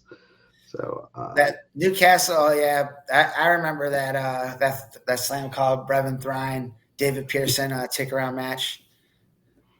Oh yes, that was intense. Yep. We got to give Johnny a couple days to decompress. Yeah, Johnny, the advocate for the Newcastle Trojans. I bet if we could dig a little deeper in that history, I bet there's some more Warren Central, maybe like Matt Jaggers and Russell Smiley back in the day. Oh, I'm sure Johnny. If Johnny's probably listening, I'm sure he's probably writing a 6-paragraph history lesson of the Newcastle versus Warren Central rivalry. I'm sure there's a pretty good rivalry. I mean, they probably hit 1 million times in the ticket round. So he needs to let that thing go, man. Don't cut that hair, man. Let it roll. Yes. So going down, you got Gage Sherwood, Cambridge City, Lincoln, home of Poor Jack Amusements. Got us on a Yeah, I'm sure you probably see. I mean, if you're a fair goer, you've probably seen some poor Jack amusements. He has number 10 to semi-state, Cade Zuber of Greenfield Central, Camden Laney of Southmont, sophomore versus Alex Hayman of Pendleton Heights. So 8 and 10 in the semi-state Russell first round, and then guys with no rankings. So kind of wide open quarter bracket. So Alex Hyman's probably going to punch his ticket there. That's what you're telling me. That's how it works. Yes. That's a pick'em. That'll help you in the pick'ems. That's one of those weights that do you go with the rankings or do you go just draw it out of a hat? So, and then I'll get a strongly worded email about motivation. No, I'm just joking. Yeah. I don't know. Hopefully not, but I've got those before. I didn't send you a single piece of information, not a single result the entire year. You didn't rank me. Thanks for the motivation. Yes, you're welcome. So, bottom half bracket. Alec Washburn, number 7, the semi-state from Westfield. He has Luke McGinley from Indianapolis Cathedral. Senior 15 and 20. Isaac Hanghold of East Central. He has Terry Easley, number 23 in the state. Easley's had a really solid career, but he's not been in the state yet, has he? I do not believe so. He's put out a regional last year. He's had a really good career and just never been able to put it punch his ticket at the state, but I think this year he's in a good spot. I picked 14 sleepers per weight class out of the rankings at the point. Terry Easley was my pick at 138 pounds. I hope he goes out there and gets in the state semifinals. So I can say told you so, even though he's ranked 23 now. So last quarter bracket, Jack Davis of the Bishop Chatard Trojans, number 10 the state. Seth Wilson of Lebanon, and the other bottom half of that, Stephen Hunter, number 6 in semi-state, Lawrence North, versus Kyle Bozer from Franklin County. So Davis, number 10, the semi-state or state, he's in a good spot there. Yeah, he's real solid. Puts a lot of work in. So yeah, he put himself in a good spot there, winning his regional. Yep, pretty solid weight class overall. Looks like nothing too crazy ranking wise. So got a couple coming up here that are kind of crazy. 144, Landon Walton, South Dearborn. Jacob Mayo of Beech Grove. First round, Justin Tilton of Hamilton Heights against Dakota Willoughby, number 23 in the state from Fountain Central. Yeah, Dakota Willoughby snuck into the rankings right at the end there. So he put himself in a good spot, but Tilton's tough, so that'll be a tough one right off the bat, and then the winner of that will get the top bracket winner up there. So kind of a toss-up spot right there.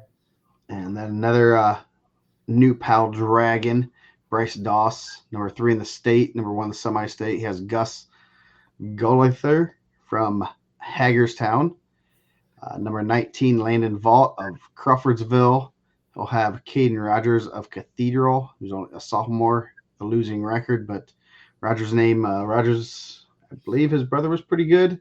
So you can't overlook him. He's, McGinley will get him ready, and it could be a really good match there. I believe Vault was in the ticket round last year also. 29-1 senior. First loss in the semifinals. Tough spot there. I mean, with him and Doss, I mean, you're going to have 2 losses combined, possibly for a ticket there. Not kind of getting the cart ahead of the horse here. But you can't look past Caden Rogers if you're looking to take around. You're looking to say, hey, I have the number 3 ranked guy in the state. You got to take it one match at a time and go out there and shock the world and shock whatever community has picked it. Other than that, the IndianaMat rankings guys picked it. So rankings guy or myself and lost to Lavelle last year in the ticket round. That is a tough loss. Yes. He got a state championship. That's pretty good. But that's not a great draw for him. Obviously it's probably I don't know if it's the worst draw he could have got. I mean, Stevenson's pretty tough, but drawing the Perry Meridian Regional champ or runner-up was probably pretty tough there. Yeah. Speaking of a pretty rough draw, this is a pretty ugly quarter bracket. Sam Bustamante, number 8 in the semi or state. Bishop Chittard. We'll have Chris Kassler of Hamilton Southeastern, who's number 13. So 1-4 there with 2 ranked guys. Landon Shepard of Greensburg, the only one without a ranking. He has Moses Stevenson, who was a state placer last year. So that is going to be a crazy quarter. Yeah, that one's tough. Yeah, a couple seniors going at it right off the bat that are ranked, and then the winner of that's going to get a really tough guy. He came down a weight class too, so Yeah. came and get in the mix. That'll be an interesting matchup stylistically, also. So Yeah, that should be real good match there. So that's a tough quarter bracket. Probably the toughest one in at Newcastle, I'd say. And then you got yeah, Jake Saez from Westfield, number 7, the semi-state. He has AJ Kramer, Noblesville. Alex Platico of Roncalli, number 16 in the state. He'll have Tyler Stanger from East Central. So Platico in a pretty solid spot there. That could he definitely could have drawn a little bit worse. So he's in a good spot to punch a ticket. yeah, and going to have huge implications for the team race. Obviously, Roncalli is going to be in the mix, so as many guys as they can get through. Yep. So halfway done. 150 as it comes up. You Night in unison of East Central, a junior, 28-7. He's the Richmond regional champ. He'll have Hamilton Heights, Aiden Froust, a junior, 29-12, first match. The winner of that will have Gaden Staley of Westfield, a junior, 21-16, or number 20 in the state, 5 in the semi-state. Aaron Durham of Warren Central, 21-9 on the season. Durham, the only semi-state and state wrestler in that quarter bracket. Yeah, Durham's had a pretty good career. Obviously, Warren Central has the guys that there's about 10 teams in the state that you're not really worried about the number of their losses. Warren Central, Cathedral, those are 2 teams that you see a lot of losses, but they wrestle good schedules. So that's always kind of something you can't look. You can't look at. Oh, he has 9 losses. He's not very good. No, has 9 really good losses. Who do you think he probably has to wrestle Riley or Jay Akers every day? You think? Yeah, Riley looks like he can still go. Jay looks like he can still go too. Yeah, so he has lost to Spurgeon, Lewis, Baca, Lavin, Foster, and Franklin. So those are the ones we have. I'm sure there's a couple that we're missing, but yeah, he's pretty tough. So don't look at these losses and say, oh yeah, he's not very good, but no, he's going to be good. So go ahead to the next quarter. Number 13 in the state, number 4 in the semi-state, Tyler Lavin. We talked about him a little bit in the regional. A junior, 23-9. He'll have Xander Schaefer of South Dearborn, a junior, 27-8 to start off the quarter bracket. Lavin ranked in the state. We kind of talked about the Al-Smith that he had, real tough. And he'll have the winner of Aiden Hutchinson, Crawfordsville, a freshman, 25-4. It's a pretty good record for a freshman, especially up at 150. And he'll have Jesse Franklin of North Central, a senior, 38-2, number 16 in the state, number 2 in the semi-state right off the bat. So you could have 4-2 in the ticket round, possibly there. That's pretty tough. Yeah. I mean, I think Newcastle, was like warming up. They're ready to get some real tough ticket round, trying to get some of those like knee-jerk reaction. Oh, man, this guy's pretty good. Yeah, they're trying to kind of copy off Fort Wayne, I think. Bunch all their better kids in the same matches. So next bottom half bracket, Silas Foster, returning state placer, number 2 in the state. Andrew Botner of North Vermilion. Then you got Mason Presitz of Noblesville versus Zach Gollather from Hagerstown. Foster's in a good spot to make another trip to state. First Purdue Polytech techie qualifier and placer, and he's looking to make that a first state champ. Oh, I believe that too, especially a guy with record. Hutchinson is tough. Yeah, Silas is really tough. Only other ranked wrestler in that bracket is Zach Golher of Hagerstown. He's ranked 9 in the semi-state. So, I mean, kind of looking ahead, getting the card ahead of the horse here. The winner of Lavin and Franklin, which is 2 and 4 on that top side with Aaron Durham. And on the bottom side, you're going to have either Silas Foster and the winner of this bottom quarter bracket, which doesn't have any or one stanked wrestler in it. Yep. Hank Fennessy, Zionsville versus Robert Dodson, number 6 of the semi-state. Tough first match, 3 and 6 of the semi-state. Trevor Bruns of Franklin County versus Gabriel McNamee of Bishop Chatard, number 8 in the semi-state. So 3, 6, 8. Who do you appreciate in that bottom quarter? Pretty good. Yeah, so pretty good. Pretty solid weight class. Couple real good ticket. I mean, one really good ticket round match. So it could be some fun 150-pound weight class. Yeah, it kind of came out like it was seeded, right? Like you had their highest ranked guy, the 2 next highest ranked guys ahead of him in the same quarter side, and then bottom. Yep, this is another one that looks like fairly well. This is pretty much seeded. Christian Arbery up top, Warren Central senior, returning state placer. 2 of his losses are at Iron Man, and then the other one was a close one to MJ Staples. Yep. So I think I need to. He's had tough luck. He's had some tough luck at Al Smith and some tough calls, right? Yeah, some brutally tough calls, and that's rough. So that he has Carson Rollison from Park Heritage, Grant Soper of Centerville versus James Grime of Indianapolis Cathedral. So obviously Arbery is a heavy favorite there. I agree. So next quarter bracket, Jacob Weaver, state qualifier as a freshman, 40-1, number 10 in the state. His only loss is to Mikey Ortega. Yes, Ortega. And then he has some pretty good. He's had a lot of good matches this year. So he has Xavier Akapan of Purdue Polytech, number 8 in the semi-state. Will Rowland from Alexandria Monroe versus Denver Campbell, number 9 in the semi-state. Yeah, again, kind of like it's seated. Yeah, I mean 1 and 2 on the same side of the possible semifinal match. 40-1, 34-3, but both of those guys have put themselves in a pretty good spot to possibly punch a ticket. Aiden Costello missed weight at the Hobart Regional. Hayden Smith was injured in a accident outside of wrestling and had to withdraw from the tournament. So hopefully we haven't heard back from John Goldsberry. I'm sure we'll talk more about that tomorrow. Hopefully he's doing better. Yep. So original prognosis was he'd be back next year. Luckily he has another year, but sounds like he'll be able to recover fully and hopefully no side effects. So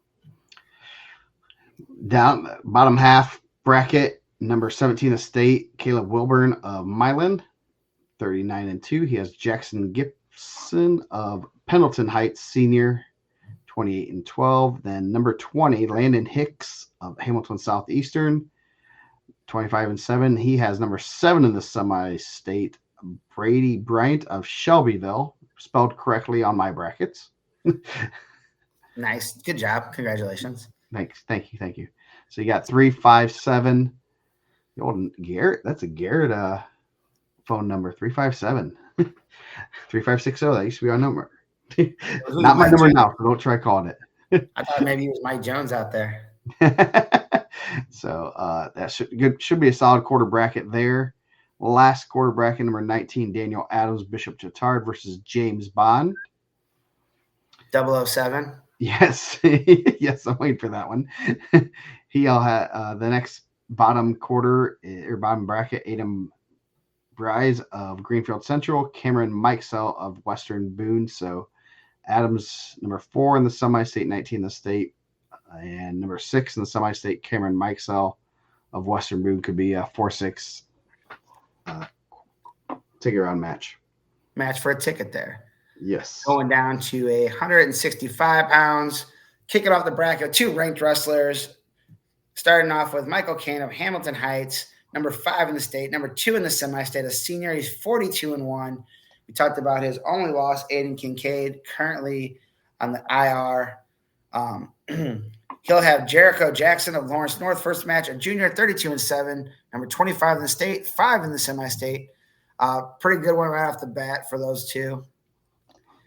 Moving on down, you have Darren Reynolds of Newcastle, 29-7, a junior, and you have Cohen Davis. He has like a third name a lot of times, right? Usually Jackson Davis in our database. So I don't know. I always get worried. Names kill me like that. Just like, and I don't care what he wants to be called, but I always like to make sure we're consistent with what they're being called. And sometimes we get the Jackson Davis on some of the things. Sometimes it's not. So, whatever you want to be called, I don't care. So, but yeah. And man, I almost made a bad joke. Like just a corny joke, not an off joke. But not ranked in the state, number 7 in the semi-state, sophomore, 29-8. So you got 7, 5, and 2 in that quarter bracket. Pretty tough. Next quarter bracket down, we have James Dozier, returning state qualifier for Ron Colley, senior, 27-9, 20 in the state, number 4 in the semi-state. He'll have Alexandria Monrose, sophomore, Garrett Smith, currently 12-23. Yeah, I mean, congratulations to Garrett Smith, man. Everyone who steps on the mat with an opportunity, my man. Yep. Hey, you got a ticket and you're going out there putting it on. You have a chance. If you're there, you have a chance. I believe Coach Prost. He said it's just Jackson, no Jackson, and they're just Cohen. Well, the Jackson isn't okay. Well, I'll just take it out then. Thank you for the correction, sir. And the bottom quarter bracket there, we have Caden McKellen of Milan, junior, 34-7, or Milan. I'm not sure. I think it's Milan, right? Yeah, Milan. 17, I get too fancy thinking about Europe. Number 17 in the state, number 6 in the semi-state, Jacob Cole of Rossville, a junior, 38-3. So you have possibly 6 and 4 for a ticket there, 17-20 in the state. We flipped it. He has Dozier at number 4. I have Cole at he has Cole at number 6. I have Cole at 17, and he has Cole at 20. Me and Howie. Don't always agree. Agree a lot of the times, though. We do. He's the police. You gotta kind of keep your cool. He is now Cohen Davis. Everywhere you can look, it's Cohen Davis. So that's cool. When Howie's around, I'm 10-2, eyes straight ahead, no phone in my hand. Yes. Next quarter bracket. Number 1 in the semi-state, 3 in the state. Incredibly tough, Michael Major, coming back off an injury from last year, having an awesome season. He has Thane Barger of Northeastern, a senior, 27-13. One of Major's losses was at the Carnahan. He took the challenge to go up there and wrestle in that tournament, and he's bumped up a couple times, challenging himself. And he'll have the winner, Jimmy Pappas, a junior, 14-16 from Cathedral, and Mason Thompson, a junior from Greenfield Central, number 11 in the state, number 3 in the semi-state. So 1 and 3 possibly for a ticket there. Yep. That's Thompson's had a real good year, and Majors looked really solid. He looked really good at the Carnahan. Another one of those guys, a little bit more than a handful, that took the challenge to go to the Carnahan on less than a week notice and went out there and showed out. So that's pretty impressive. Yeah, really impressive. I was really impressed with him there. Bottom quarter bracket, you have Jackson Prater of East Central, sophomore, 31-5, and he'll have Warren Pollard, North Vermilion, sophomore, 30-6. And then we'll have the winner of Gabe Flick of New Palestine, a junior, 20-11, not ranked in the state, but number 10 in the semi-state. And the Turner Seal of Poundton Heights, a junior, 30-12.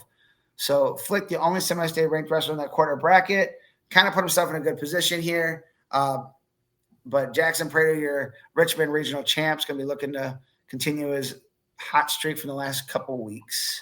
Yeah, and something we haven't touched on much about the semi-state here, that the power pole rankings are pretty tight here, and New Pal having the only guy with a number on his there, getting him to the semifinals, getting him qualified, that's huge. They are right now based on the they're number 2, 3 points behind Warren Central, and that's one where you kind of chalk it up to getting a good draw and punch a ticket that you probably weren't totally expecting.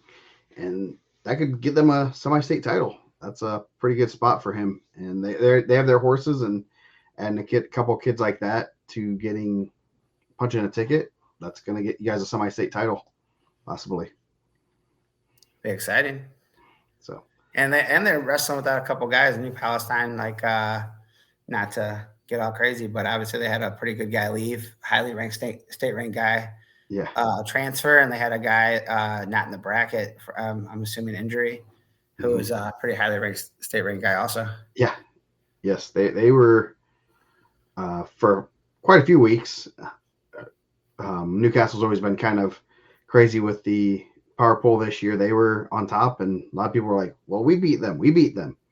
Power pole doesn't care. Does power pole care? It does not. No, it does not. So 175 should be a good weight class. Got some guys with some national credentials. Kicking it off with the number 2 ranked guy in the state, number 2 in the semi-state, Xavier Smith of Fishers. He's a junior. He's 36-3. He'll have Evan Nichols from Noblesville, ranked number 8 in the semi-state, a junior, 31-11. The winner of that will have the winner of Cameron Glib of Milan, a senior, 34-9, and Jalen Hill, North Central, number 9 in the state, number 3 in the semi-state, 38-3. Hill's had a couple of losses, I believe, to Kressel. Pretty tough wrestler there. That should be an interesting ticket round match. Yeah, definitely not. You kind of knowing what the draw could possibly be, and that is you lose the number 1 guy in the state, and guess who you draw? The number 2. Yeah, that's not ideal for him. No. Going down the next quarter bracket, representing Tipton, William Warford, number 10 in the semi-state. He's a junior. He's 31-3. He'll kick it off with a senior from Westfield, Eli Turner, 19-9. Moving on down to the next part of that quarter bracket, you have Roy Thorntonberry, Hagerstown, a senior, 38-8. And he'll have 19 in the state, number 4 in the semi-state, MJ Morton of Roncalli, a junior, 30-7. Morton, number 4 in the semi-state, the only wrestler with the state ranking there. So he's kind of fell in a good spot. Yep. And Roncalli, obviously, like we were just saying, Roncalli right there with a guy that they probably were expecting to get there, but in a really good spot. Could have drawn into Xavier Smith himself. So, well, yeah. I mean, that's probably the one you want to miss, right? Yeah, that's the one you're hoping you miss.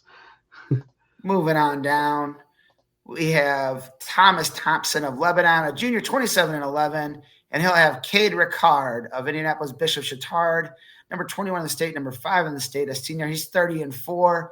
And unfortunately, he drew into Trent Spire of Newcastle, junior, 27-9, and the defending state champion, number 1 in the state, number 1 in the semi-state, Waylon Kressel of Warren Central. He's a junior. He's 39-2. He's really good. Probably, I think he's a top 5 pound-for-pound guy in the state. Incredibly talented. Going to Northern Iowa. Alex Bregman just signed with the Red Sox, if anyone cares. Oh, that's interesting. He's not signed with the Cubs. I guess you do probably care, right? And that was an interesting one, just because $40 million a year. Jeez, yeah, Cubs weren't going to pay that, and I'm glad they're not going to pay that, because that means they wouldn't pay for anything else. Whoa. Moving on down to the next quarter bracket, we got the Richmond Regional Champ, number 9 in the semi-state, Brody Wingate of East Central. He's a sophomore. He's 30-4. We have Triton Central's Dane Bailey, senior, 21-9. Those guys will meet up in the first round, and they'll have the winner of Jensen Cyrock of Anderson, a senior, 23-4.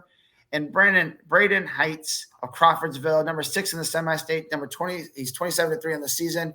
He's going to have a really tough he's got a good spot right there. 9-6 in the semi-state. Heights from Crawfordsville has a good chance to punch his ticket there based on the rankings. Yeah. Rocco will be happy in the morning. He didn't want Bregman because there are rumors that they're going to trade Nico if they sign Bregman. So I think he'll be happy in the morning. So hey, I'll take Matt Shaw. Anyway, moving on down, you have Number 5 in the state, number 2 in the semi-state, 33-2, junior, 2-time state medalist Kyle Harden of Indianapolis Cathedral. And he'll have Ruben Martin Thomas of Shelbyville, spelled correctly on this bracket, a sophomore, 18-14. Kyle Harden's really tough. His only 2 losses are to Cesar Salas. Yeah. Moving down, you'll have Sam Pavey of Rushville, number 9 in the semi-state, a junior, 31-6. And Park Heritage is Tucker Conley, number 10 in the semi-state, 25-8. So you have 10-9 right off the bat. The winner of that gets number 2 in the semi-state, Kyle Harden, possibly.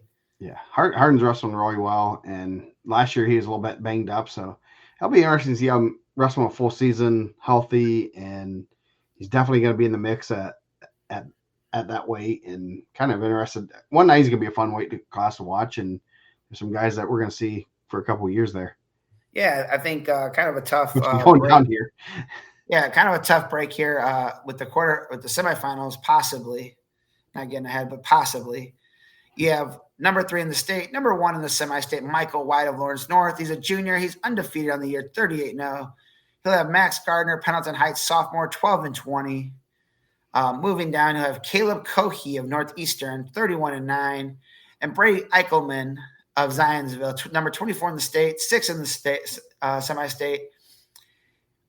He'll have – so he's a junior. He's 17-8. So Eichelman, possibly White in the tick around. With on the same side as Harden. So White and Harden on the same side of the bracket means that somebody that's going to be a 2 coming out of another semi-state is not going to be very happy with their state finals draw. And Joe will be able to see it first because he's going to be on the IHSAA Champions Network with plugging the show.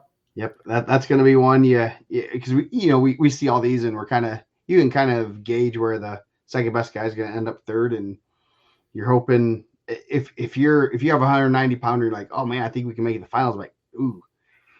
Yeah, I mean, it might be better finish than third there, buddy. Hey, I mean, I was at East Chicago. You could have Devin Kendricks or Cesar Salas there. It's probably gonna be 1 and 2. Yeah. Who was out at Fort Wayne? Palacio, the underrated Juan Palacio, and Farrell. Farnell. So the 2 there probably could hit one of those guys. And then coming out of Evansville with the little sneak peek in tomorrow, you're going to have number 1 ranked Gunnar Henry. On top of you have a handful of ultra talented Sam Howard, guys like that are ultra talented 190s coming out of there. Yeah, you got Sam Howard, Colin McMahon, and then Noah Terry versus Gunnar Henry on the same side there. So yeah, there's going to be you don't want to you just don't want to wrestle Evansville Friday night in pretty much any weight.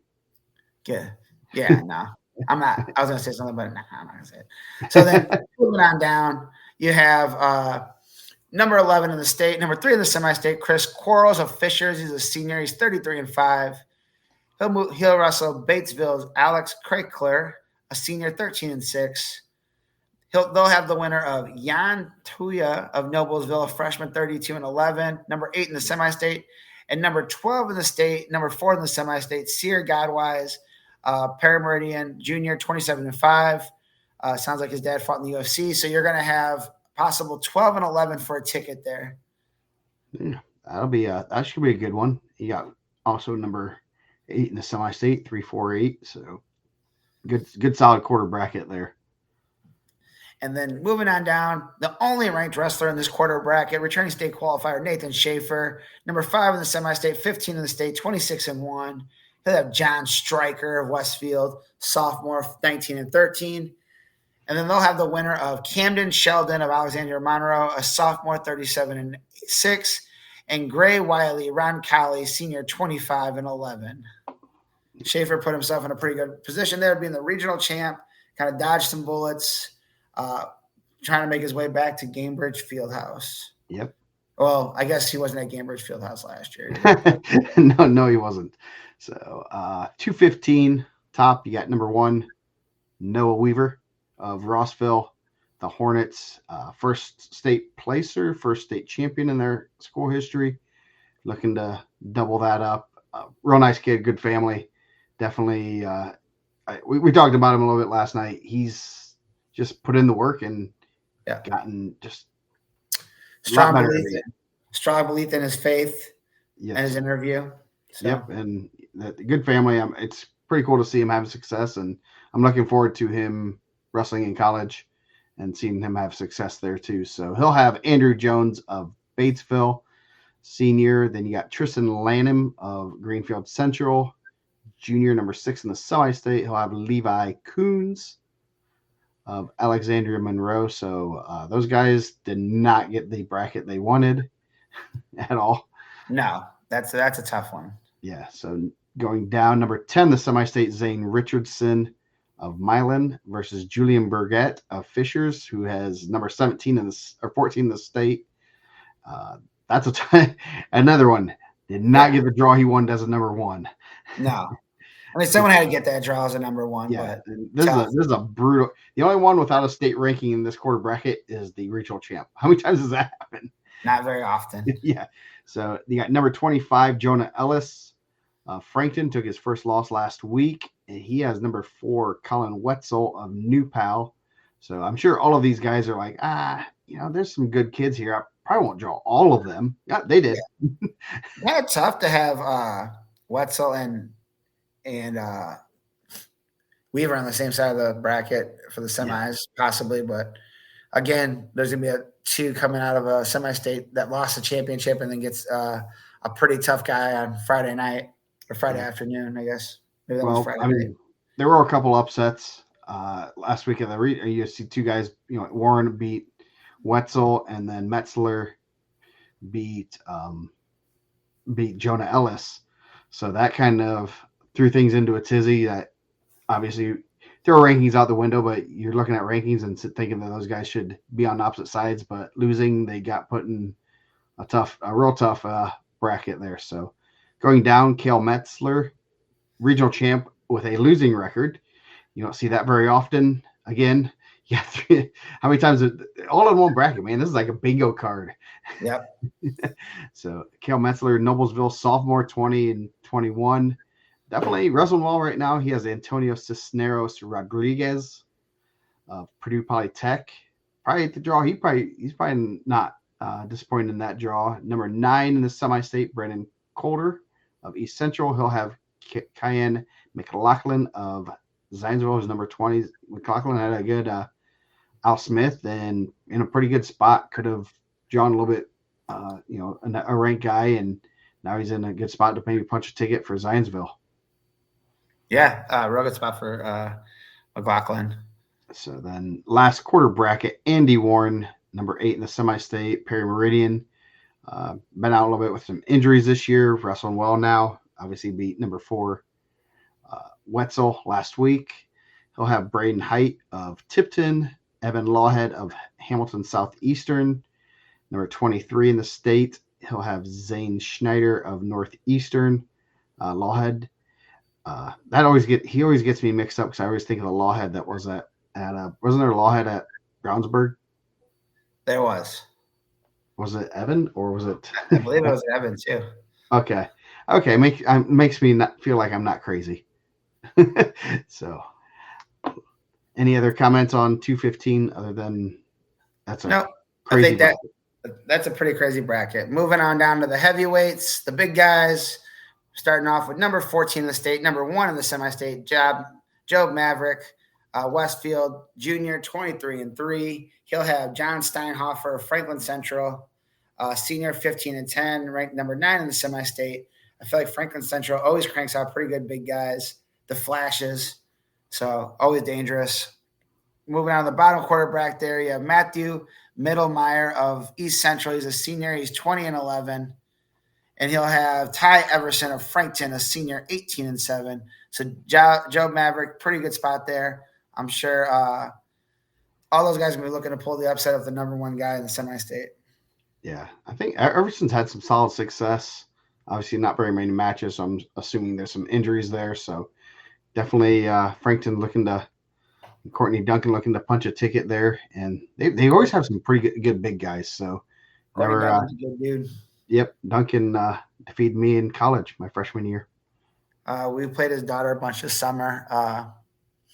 in softball. And then we saw them down in Panama City Beach. They're on the opposite side of the bracket, though. So he was the first 106-pound state champion. Nice. Back in 95. 1995. So going down. He's 106 pounds now. Yeah, no. If he is, that's not good. Going down, you got William Glessing of New Pal, number 19 state, sophomore. A.W. Van Kirk of Hamilton Southeastern, number 8 in the semi-state. Kyrie's Rhodes of Providence Crystal Ray versus Logan Mendoza of Newcastle. So only guys with 2 numbers are the 1 and 4. So it could be Glessing in a good spot to punch a ticket as a sophomore at heavyweight, which you don't see very often. Yeah, some really young guys there too. Sophomore, and freshman at heavyweight in that quarter bracket. A.W. Van Kirk's had some really good wins this year too. Yeah. So, but Glessing's been really solid across the board. Going down, Jackson Apple, Noblesville. He had a real good freshman sophomore state last year, right? He did. So I think that kind of, because he was behind a pretty good heavyweight last year, and obviously coming in a good spot here. Probably could have been state ranked if we would have known he was miscommunication. Yes. So Seth Graham, Lawrenceburg, sophomore, 5 and 3. So not very many matches. Nope. First round, Dace McNeil of Zionsville, junior, 21 and 12, and Jakari Markey of Warren Central, junior. So pretty wide open quarter bracket. Apple, number 4 in the semi-state, but some guys that can kind of push him there. Yeah, like I said, I was told Jakari Markey was going to be giving some guys some fits at the end of the season, not early on, and now he's in the mix. So put himself in a good spot there. Yeah, let's see. They wrestled any of those guys? Apple beat McNeil 8-4. So give me some more tea. And then the last quarter bracket, another pretty solid quarter bracket. Max Amberger, returning state qualifier for Batesville. He'll have Hayden Stanfey of Alexandria Monroe. Last bracket, Zach Blevins, number 16 in the state. Greenfield Central will have Camden Funk of Fishers. I'm fairly certain Amberger lost to Zach Blevins by pin at the Spartan Classic. So could be a rematch there in the ticket round. So that could be a very interesting match there. Thank you. Could be that's going to be a good spot there. Obviously another that's Greenfield Central. I was thinking it was New Pal, but some pretty good state ranked match right there. Yeah, and Camden Funk, we kind of talked about that, a little bit undersized at heavyweight. Zach Levin looks pretty big in his IndianaMat picture, so definitely be one of those things to look forward to right off the scale to see how that goes, and then kind of see where those guys are at. Yep. So that is the Newcastle semi-state in just under 2 hours. Yeah. Gave it its just dues. We want to make sure that we're showing respect for the castle. Yep. We do not want Johnny coming after us for not giving Newcastle its props, and so thankfully we were able to do it tonight, and hopefully hopefully the snow gets over with so everyone can get to semi-state fast, so and get their practices in and kind of make sure they're getting their weight under control. We don't want to see any weight loss issues coming out. Yeah. So what are you gonna rant on tonight? Man, so there's definitely been some different guys getting pulled out of the regional for injuries and things like that. So you have to pull the alternate back in, and with the alternate system at the regional, you cross 1s and 4s from the sectional. So a lot of times the guy that's winning the regional is also a sectional champ, and then the guy so he's drawn a 4 from a regional, and that's the guy that gets pulled back in. Yeah, I think that's a ridiculous system. I think that as coaches, I think they should be able to sit down and say, okay, this is the best guy to represent that alternate. You don't even have to wrestle it, just be real and just say, hey, if we need an alternate, it's going to be this guy instead of like the guy that took fourth at sectionals, who probably had a forfeit first round, gets in, gets pinned or teched in a minute, and then gets pulled back in the tournament. I don't think that's the right system. Yeah, I think it could be pretty simple as highest placer from the regional that lost that to the champion or sectional. Yeah. Sorry, sectional. So, so that'd be if the third and fourth place finishers, which commonly happens, both lose, the third placer would get it. If only the fourth place finisher loses there, then he would get it. So that would probably be, and then if the first place and fourth place finishers both lose from that regional, the first placer would get it instead of the first. So I think that could be, and if all four win, it'd be the champion from the other one. So I think that could be legislated. I think. Yeah. Is this year the year that we do I think this is the proposal year. I'm fairly certain. I mean, I don't want to like overwhelm these guys with proposals, but I just think that's a broken system.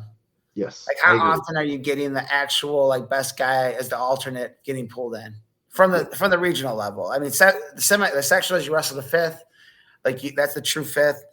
At the semi-state, you have to win a match to be in the ticket round. You're not getting the fourth place at the regional that lost to the champ, getting pulled back through 2 rounds.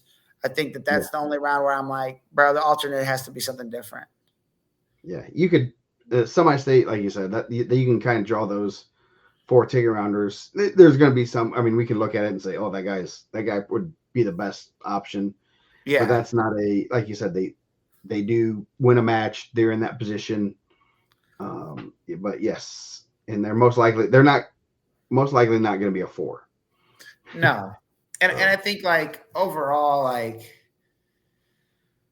you're going to get some guys that are going to have single digit wins coming out of some of these weaker sectionals. Like we had to go through every sectional and look at every result. There's some sectionals that are stronger than others.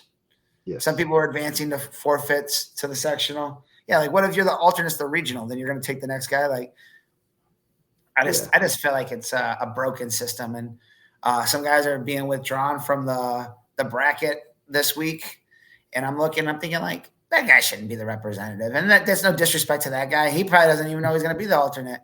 Like he's probably happy to be at the regional, and then turn around and you're getting pulled into the semi-state, and then, hey man, great for him. Like how many times is the 4 going to beat a 1 being pulled back in? I don't have the stats in front of me, but still, I think there has to be a better representation, especially when the team points are based on like individual results going forward from this point in the tournament. Mm-hmm. Yeah, I agree. And that'd be, I don't think we ever had anyone pulled in like that, but it's one of those things that, yeah, I got 4th, but the guy that beat me for 3rd, he's still at home. So yeah, I think like obviously like after 2009, we had the regional alternate because only 3 would go to the semi-state, and the champs would get a bye, which I guess they didn't like. I was never a regional champ, so I don't know if I would have liked it or not. I had pretty tough regionals. I had Escobedo twice, Mike Escobedo, 2-time state champ and a runner-up, and Daniel Bedoy in my regional. So it was pretty difficult. Both those guys and their cousins. So but if you would have gotten 100 matches a year since you're 10 or since you're like 5, and I'm telling you, I didn't even know about wrestling until I was probably in 8th grade. Yeah. Like 7th grade, I knew what it was. 8th grade, we came to Indiana, and I barely knew what it was. And then in high school, now if I got 100 matches from that point on, I don't know.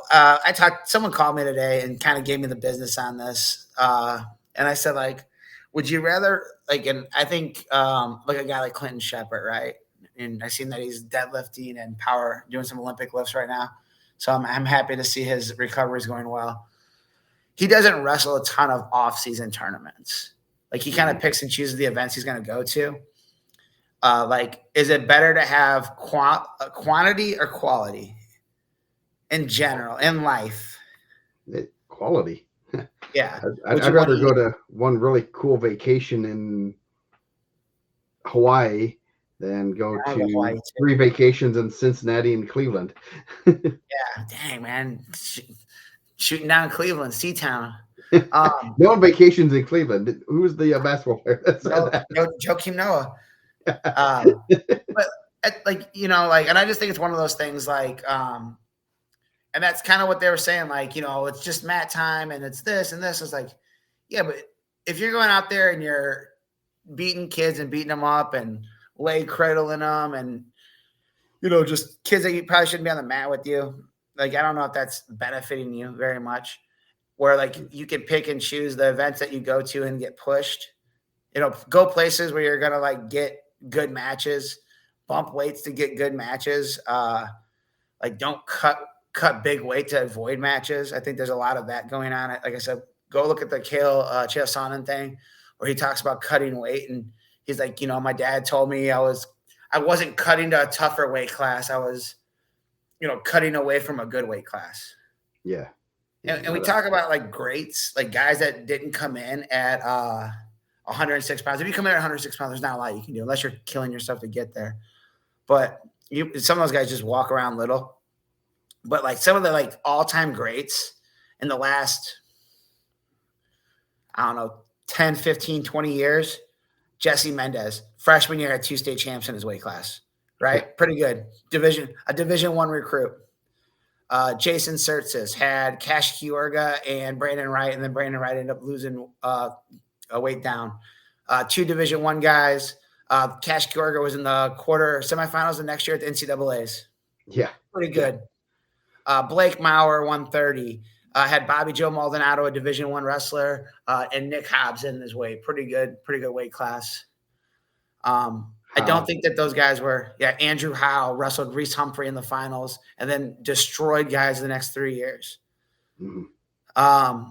Yeah, you look at some of the all-time greats. Brendan Cosgrove, Eric McGill going at each other, both Division I guys. I think that you have to look at like, what are we doing, right? Like, are those guys looking? And I would be willing to bet if you ask those guys, they were going more for quality of matches and not quantity of matches. Yep. And like they could say, oh man, I don't know if anyone loves wrestling as much as Brendan Cosgrove does. Like Brendan Cosgrove is still going out and wrestling like grown men in like Illinois at this meet. He wrestled like a dude that was like a Olympian alternate for Greco, and he's 35 years old or however old he is. Sounds like fun. Yeah, dude, he went out there like Tyler Triano was wrestling in this thing. It was like in a downtown. They had mats laid out. It was pretty cool. Like I would be willing to bet like he wasn't wrestling over 100 matches, and that dude literally loves wrestling. That's crazy. And he's a legend, man. Like honestly, like for a guy that didn't win 4, I think he gets as much notoriety as almost anyone, right? Yeah, because he went after good weight classes, and that's the thing. It's what, in all honesty, you look at what your end goals are, and we said it with like Miocic and Nick Lee, that Nick Lee chased Miocic. Yeah, and Red. Yeah, I think that's a guy that probably, if he wanted to, he probably had to lose a little bit his senior or junior year to get to Red, because I think he stayed the same weight. And then I think he just walked around this, and someone from Modern Day could tell us he probably walked around at the weight when he wrestled Stefan, and Stefan was walking around that weight too. Yeah. Either of them, both of them could have gone different weights. They could have said, "Nah, I don't want to see that kid because that might tarnish my record." But props to both of them for going after it. He said, "Hey, obviously Miocic was like, this young buck's not going to come into my weight class and take me out," and Nick Lee's like, "Hey, I'm gonna go take that guy out."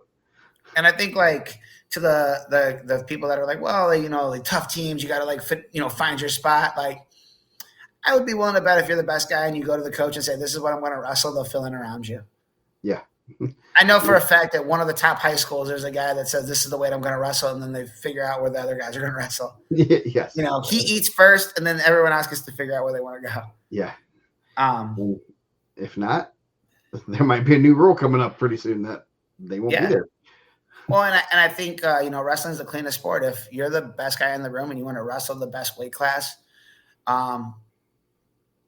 get a wrestle off and win it, right? Yeah. Like that's just the cleanest it can be. There's no like politics. The coach doesn't like me. There's no like I see potential. It's they step on the mat and we're gonna ref it, and if you win, you win. If you lose, you lose. So I just think that like it's tail spinning off of that regional thing, but yes, yeah, that's a turn we took, but no, I mean, it's one of those things. Yes, to both of them. So I'm the kid that's cutting. Like, if a state championship is the most important thing in the world to you, when you're done, that's what you're going to lay down and say, like, I was the state champ in this year. And dude, I have a buddy that was incredibly good. He won a state title. Like, I've trained with him every day. He was unreal. I don't know if he had any aspirations to go to college. State championship was the top of his list, and he went right into the union. And guy makes money. Yep. And he's a good dude. He has no like regrets of that. But I'm sure he feels like he probably should have got more. Like if you ask him, he probably wished he would have got another medal or got another title. Mm-hmm. But at the end of the day, his goal was to win a state title. And he did. He cut some. He was cutting pretty hard. And that was kind of the nature of the sport back then. But if his aspirations was to be an NCAA champ, like he loved the Brands brothers, if he wanted to be Tom or Terry Brands, I'm sure that he probably would have said, okay, this is the toughest way for me to succeed at, and I'm going to go attack those guys. The Austin DeSanto, for lack of a better term, right? Like yeah. Austin DeSanto could have won any weight in Pennsylvania. He chose to go the same way to Spencer Lee. Yeah. Yeah, he could have. Yeah, Pennsylvania is pretty tough. But he won after Spencer Lee and got it, which put him on the map. That probably ended up, getting him where he's at today. So, regional alternates, we need to do better. Yes. Even if we're as coaches, we can just look at it honestly and stop lying to ourselves and finessing. Just look at it and say, okay, this is the best guy. Yeah, I think there needs to be a cleanly written proposal of highest ranked or highest finisher of the regional that lost to the champion. And if there is not remaining highest placer from the other regional.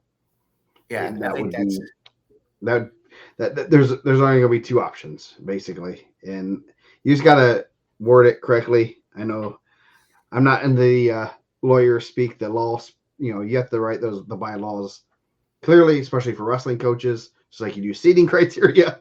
But yes, it could be pretty easy. It's like from that region, you say who that champion was from, opposite regional, best highest placer.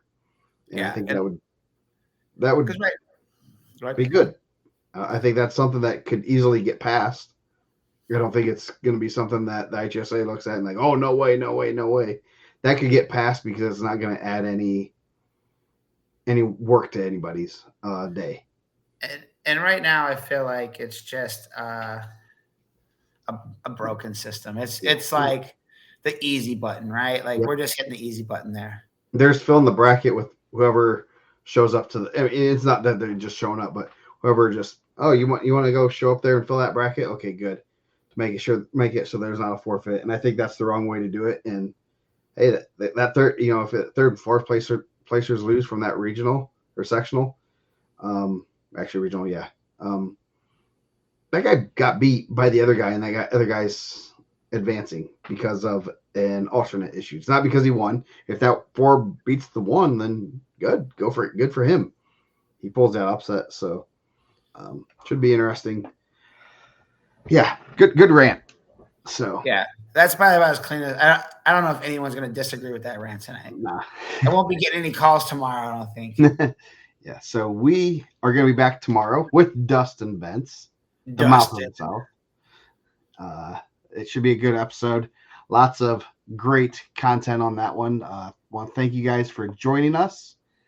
We will be back tomorrow, hopefully about 8:30ish. I don't know. It depends on with Dustin on the pre-show. That could get kind of crazy. I mean, we're running out of stuff to talk on the pre-show. They're getting shorter. Not as much information. We're getting close to the semi-state. Yep, and we'll probably talk Sunday after the bracket show to kind of as I'm driving home. So I don't know. No, it should be interesting. See how our pre-show is on next week. So unfortunately, we were kind of planning for number 200 to be the live show next Friday, but we had to give Newcastle a full 2 hours. So Yeah, I mean they deserve it. yep, no, it's every semi-state we need to talk about them, and I don't have a problem to. Don't have much going on this week, so baseball got canceled tonight, so I was home at a decent time. So with that, we're gonna get out of here. Thank you guys for joining us. Join us tomorrow. We're gonna talk one of the top 4 semi-states in the state, Evansville. So one of the top 4 for sure. yep. So we will see you guys later.